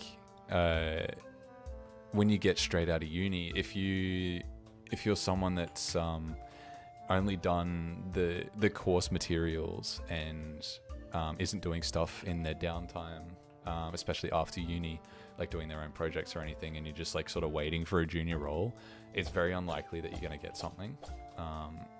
So if you're trying to sort of get like a junior position, especially like Southeast Queensland, that sort of thing, sort of having your own projects and showing that you put in an effort and trying to learn. Yeah, if is a you're big thing. if you're just doing like the base stuff that you do at like uni, I don't think like I mean, everyone's gonna do that. So what's sticking out about you? Like, what makes you, I guess, special for Exactly. getting the job over someone else who may have done other stuff or extra stuff, and it's shown that they have wanted to learn and Yeah. And that was a big have the thing, skills they're looking for. Yeah. Yeah. That was a big pitfall that I fell into towards the start, because I hadn't done anything outside of uni, and I was just like, oh, uni will teach me everything, but it doesn't. No. Especially in terms of art. If you're like an artist, when it comes to optimizing the game with like art assets, the only sort of things that especially QUT teach in terms of like 3D modeling is stuff for like cinematography, which are very high poly meshes, that sort of stuff. They don't really get you teaching. They don't get you learning about like LOD levels or like rendering paths, any sort of like way that game engines render things and how to manipulate that. Like all these other stuffs, especially lighting. Lighting is a big thing that isn't very like touched on. Sound design is also just non-existent. You have to do like an actual course for it. Hence why there's so little sound designers. And so yeah, the stuff you mentioned with like the lighting and stuff, and like with just art, like all these optimization techniques. Yeah, like the game can really suffer if you don't really have those in mind from the start. So yeah, definitely something that feels to be emphasized. Yeah. I think technical artist is like a very big role, like a very useful role. So if like you're someone who's really into programming and art, that's definitely something you should specialize in, because those are very valuable members of a team. Someone has asked a question which is for both of us. Which is, what do you think was the hardest to learn skill in your game skill set, and why? I'll let you answer first, and then I think I have my answer already sorted, but I'm interested to hear like what you think for you would be like the hardest skill to learn. Yeah, the hardest skill.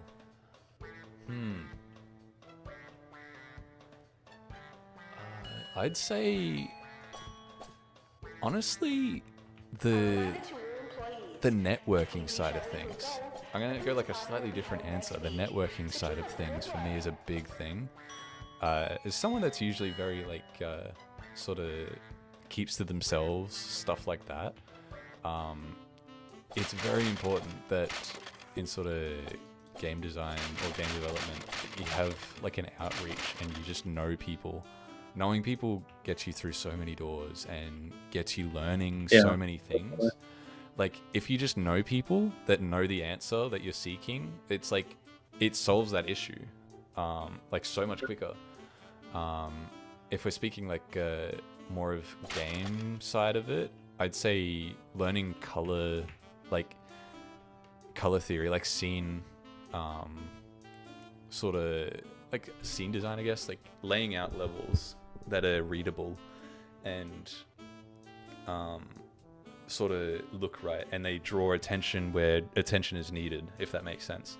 That's like it's more of a theory part of it, but it's a very important thing, because if you have too many things going on, or like the walls are too bright, it's gonna draw attention away from where they need to look, if that makes sense. And it's something that I still struggle with, and like I still find ways to make it slightly better. And like you'll see, especially during playtesting, people will be like not looking at the right things, or they won't know where to go. So knowing how to manipulate your environment to sort of draw people's attention to that area is a very big thing.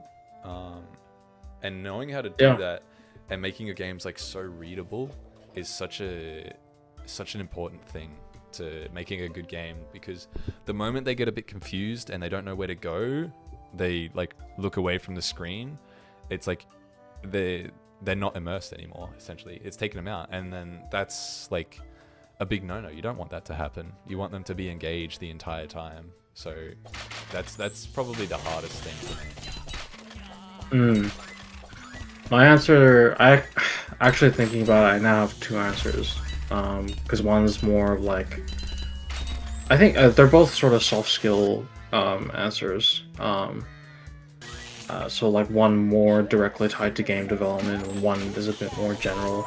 I think the main thing that I've seen is like the hardest skill to learn was like team management and like communication.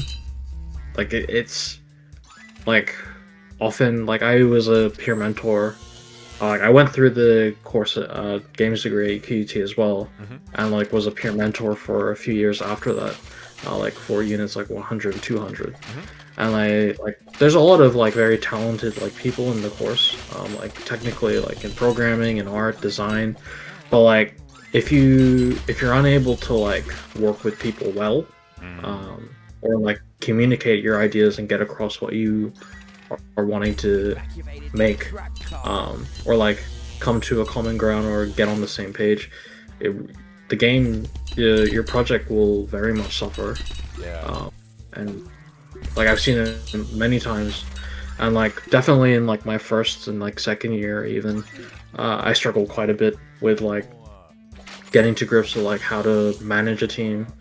'Cause I feel like a lot of people probably have the experience of like a lot of their team won't end up doing a lot, or like contributing, or it's in some cases it can be sort of a bit of a lost cause or an uphill battle to sort of like, in some respect, it's sort of getting everyone motivated to work on the project and like get everyone sort of on like a unified vision.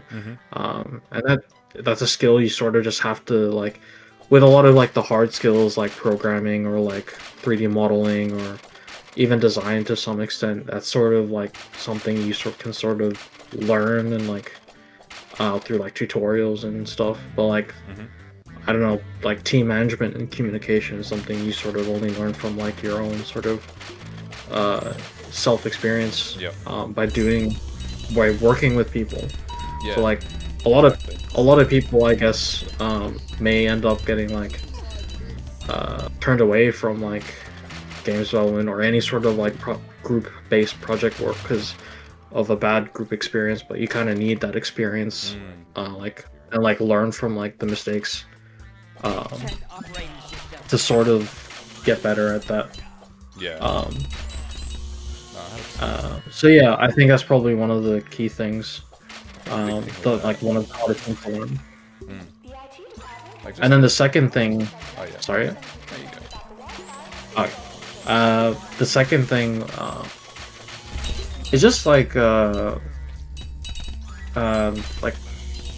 something I like even today, like you just have to continue learning and sort of getting better at, is like user experience design.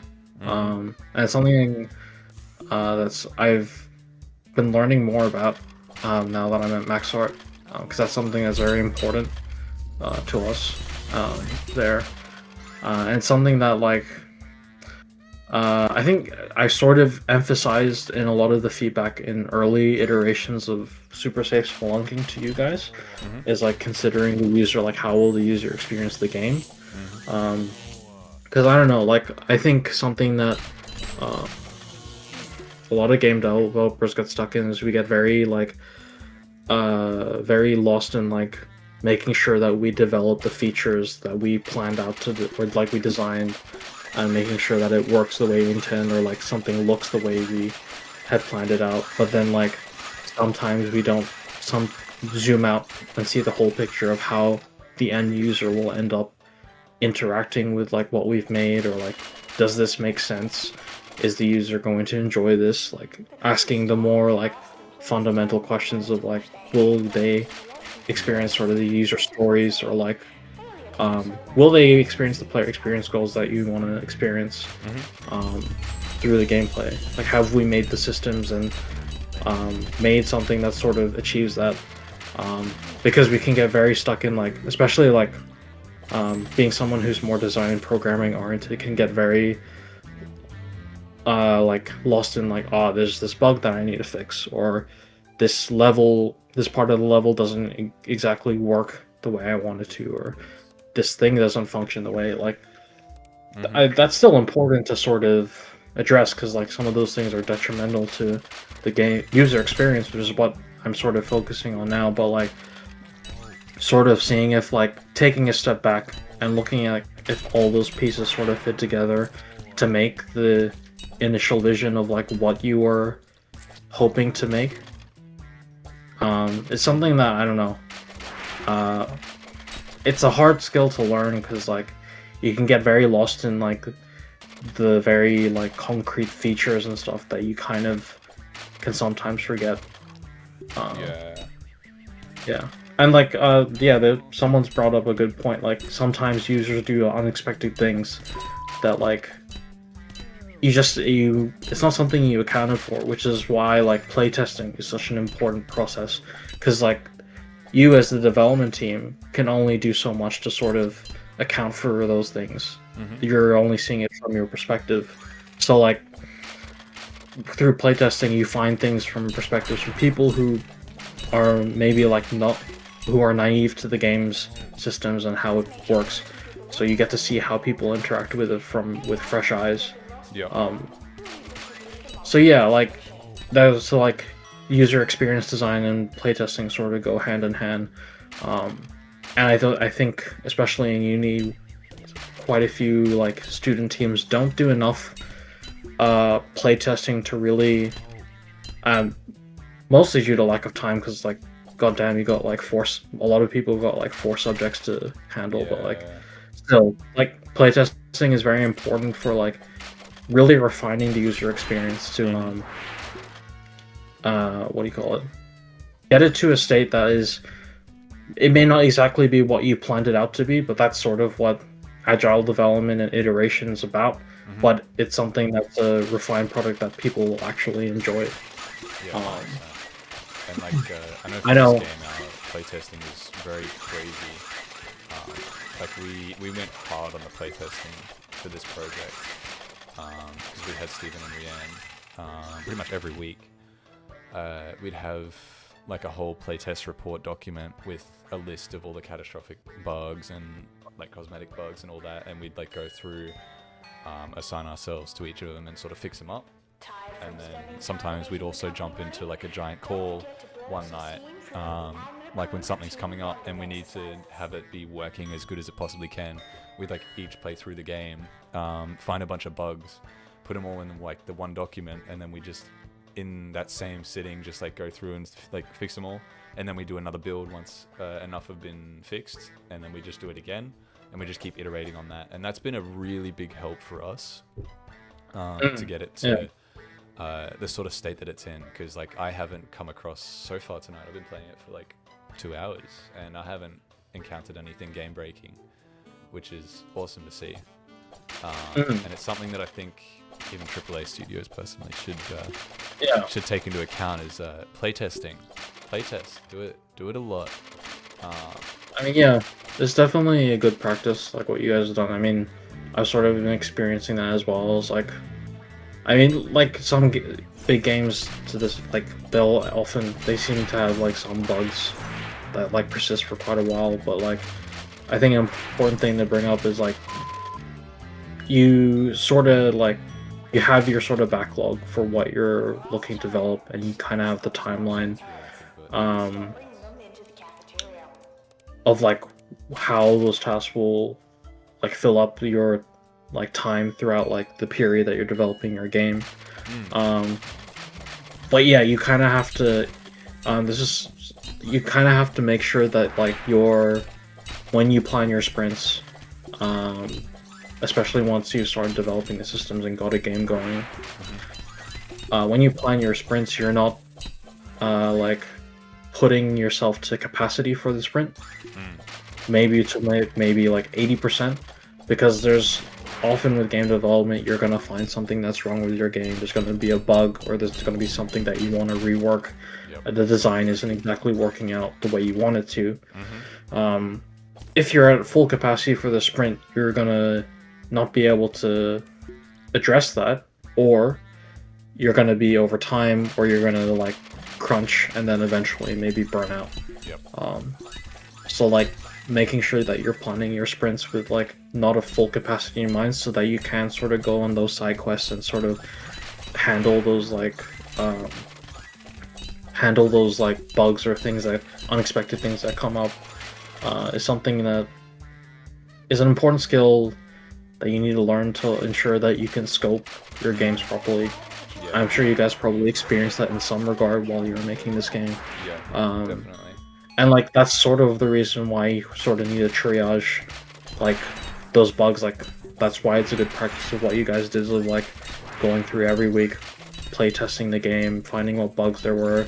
And I think in meetings I saw those playtest reports. You guys sort of prioritize which ones were the highest ones, which ones were the lowest ones, and like that was a similar process to what we had done in uni, because I'd worked with your producer in uni, so we use very similar systems. Yeah.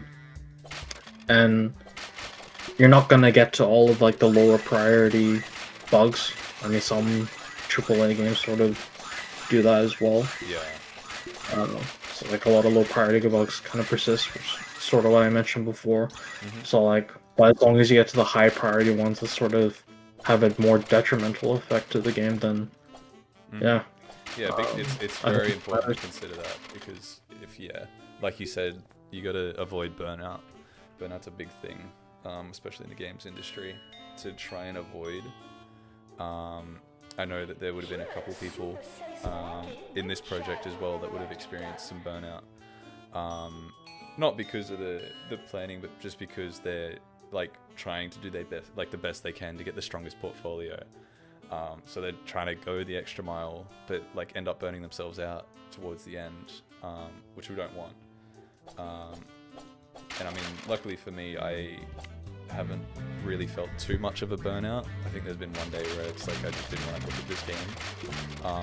But I think luckily for me, I don't know, I feel like I'm someone that could sit at the desk for 16 hours playing a single game and not get bored of it. But that's just, that's just me, I guess. But I think a big thing as well is just having fun while you're making it. Probably helps a little bit with that, because I had a lot of fun making this personally. This is like something that I would just jump on every day, not, like instead of playing a game, essentially, because I've played very little games while making this game. This has just become my new game, essentially, if that makes sense. I don't know if you've had that with any of your projects.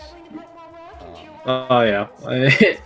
I mean, yeah, I don't know. Yeah, during uni, I think as I progress through the degree, I kind of play games less, which is kind of ironic considering the degree. But nowadays, I think I play a few more games now. Yeah, it's always good to take a break from making games and actually. Yeah, you kind of need like sort of separation from that. But like, it's good to always continue playing games so you're still aware of like keep up to date with design trends and like. Yeah, exactly. How like some imagination too. Yeah. But yeah, is this the third level? This is the third level. Yeah. Maybe we'll see. Maybe we'll see what time you get on this. I think you may have already. Yeah, we're on 8 minutes. Yeah, but we're way over. We're way over on this. Way over. Although I don't know if many people have played level 3, so technically I should be on the leaderboards. I should be first place somewhere. Yeah, we should check. We should check the leaderboards after this level's over, and then I think maybe we might wrap up the stream there. I think we'll so see. too. What There are you hasn't been thinking? any YouTube comments. Has there? I don't believe there have been any questions at the moment. So. Yeah, we'll probably But yeah. at this level and then do a little wrap up. So when is the final game coming out? 24th, I believe. I believe it's the 24th. It's next week, Friday or Sunday. One of those 2 days. Don't quote me on any of them. Yeah. It's one of those 2 days. I think it says it on Steam. Yeah, it's directly a week from now, so There you go. the full game will be out. You'll be able to play all 3 levels. Is there any sort of other features that are sort of locked away from players in the demo that they'll be able to experience in the full game? Aside from level 2, level 3, they've got the endless mode that's planned. I don't think there's anything else sort of locked out from the players, there might be a couple revamps of some weapons, maybe weapon effects rather than weapons themselves, to try and make them feel really good. That's a big thing that I want to dive into, is making them feel good. As good as they already feel. Like, Gotta add the juice. Exactly. And because they're like all the models are pretty much in there, it's just more of a... I've moved to the like sort of VFX department. So it's been very fun. On my screen you just killed Keith Aaron, so I think you may already be in the hub. Yeah, I'm already in the hub. So have a look at those leaderboards. Who is on the leaderboards for level 1? Level 1, Lord. Lord's at the top still with 334. He's still killing it. Oh yeah, That's like, and now we've got damn, the leaderboards for... That's an 18-second difference. Oh, so you now show like where you are positioned on the leaderboard, even if you're not in the top 6. Top 10. And it scrolls down. Damn. Oh, damn, you're 18th. Yeah. Skill. Yeah, bump up those numbers. I need to lock in. Damn. So how far off am I from? How many seconds is that? That's like 18? Yeah. 18 seconds from that one. Level 2. You've been speeding me on level 2. Yeah. 442. Steven did that a few days ago, I believe. He posted it in our little chat. Damn. All right. What about level 3? Yeah. Am I at least still top on level 3? Still top of level 3. There you go. So, yeah, amidst our limited. Yeah, a straight 5. Players. Yeah. I must have started like 2 other save files because I'm on the 4 because I'm. Yeah, true. But yeah. Nice. Yeah, level 3 definitely. Does take you a bit longer, but now that I've seen a few of those comments about like skipping like just canceling the run on like snakes on the first room. Exactly. You have to remember. And if you get if you get the RNG with like no snakes for like a dungeon run, that might be the meta. You reckon we're gonna get a sub 3 soon? Surely we're gonna get like we're gonna get like runs where people like, I'm not sure if Lord has sort of broken any of the mechanics, but there are probably gonna people who do like glitched speed runs, where they like break the mechanics of the game to sort of like skip rooms or like make the character like insanely fast. Yeah. I will admit, I tried to find where you guys stored the save file data to sort of like artificially yeah, like adjust that. Yeah. to see if that could work, but I don't think I could find where you guys like store that data. So I was like, it would have been cheating anyway. But I was like, I'm gonna try and see if I can like find this data, put it in, and then see if they'll say anything if I do like a sub 2 run. But no. Yeah, you gotta see. Oh, yeah. I'll be looking forward to if anyone can achieve a sub 3-minute run for level 1 at least. It'll be interesting. I'm excited to see what people do with the corporate shortcut. It seems like it's going to be a big speed run. Same with the rocket launcher, actually. It'll be interesting to see. But yeah, so people can wishlist the game on Steam. It'll be coming out on the 24th of October, so that's a week, pretty much a week from now. Any particular time, or I guess we'll see. Yeah, it'll probably be late night, Eastern Standard Time.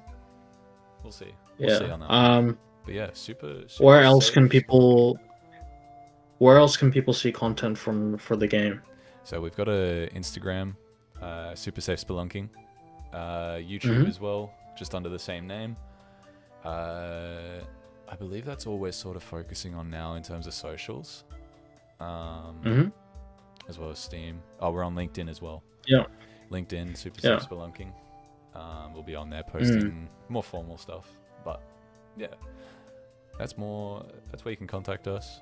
I think as well there will be a QUT will be hosting a Games and IT Capstone Showcase event, which will be happening on the 29th. I'm not sure if invites or any sort of announcements have gone out for people in the general public to sort of go and like It's attend. As far But as I'm aware, it might be sort of closed off potentially. I think it might be more of an industry thing. Is that where it changed? I don't. but know. but I mean, if it ends up being public, and the invites get sent out, then I think people will be able to keep updated if they follow your Instagram and YouTube. Exactly. Yeah, we'll be posting updates on that. If it becomes available to public, we'll probably post about that. And yeah, wishlist the game on Steam. Yeah. Really cool people Yeah. do that. Sweet. But yeah. Yeah. Want to wrap it up there? Yeah, I'd say we'll wrap it up. It has been a pleasure. Yeah. Pleasure talking with you, Mark. You've been a big help. Yeah, you all of too. us without this. Yeah, it's been. Throughout this project. I mean, yeah, it's been great to work with you guys over the past year. Mhm. Especially as my like first time experience as an industry partner. As part of MaxArt. And yeah, it's been great being on the stream. Love answering the questions. If anyone has any other questions about the capstone program, MaxArt, or just anything to do with the industry, I'd be more than happy to answer them. I don't know. Somewhere you'll find me. But yeah. Do you have a LinkedIn or anything you wanted to plug? Yeah. I'd say They'll find me. Yeah. I'll find If they want to. Yeah. But yeah. I should probably that has thank the been people super who safe Spelunking. tuned in for the stream. Yeah, thanks to everyone for joining in. It's been great answering questions for a first stream. I didn't think I'd be able to keep talking for this long, but here we are. It's now 10 Same. o'clock. So yeah, no, it's been fun. Yeah. Thank you, Mark. Thank you to everyone. Yeah. And we'll see you on socials probably, and some other time. Thank you. Yeah. Bye-bye.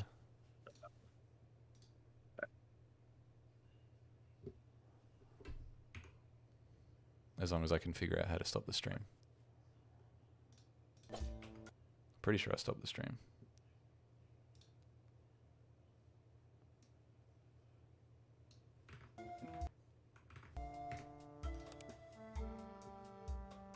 Hold on. Okay, on Steam, it's saying that it's waiting for broadcast to start, so I think it's done there. What about YouTube? I think it may still be up. Docs.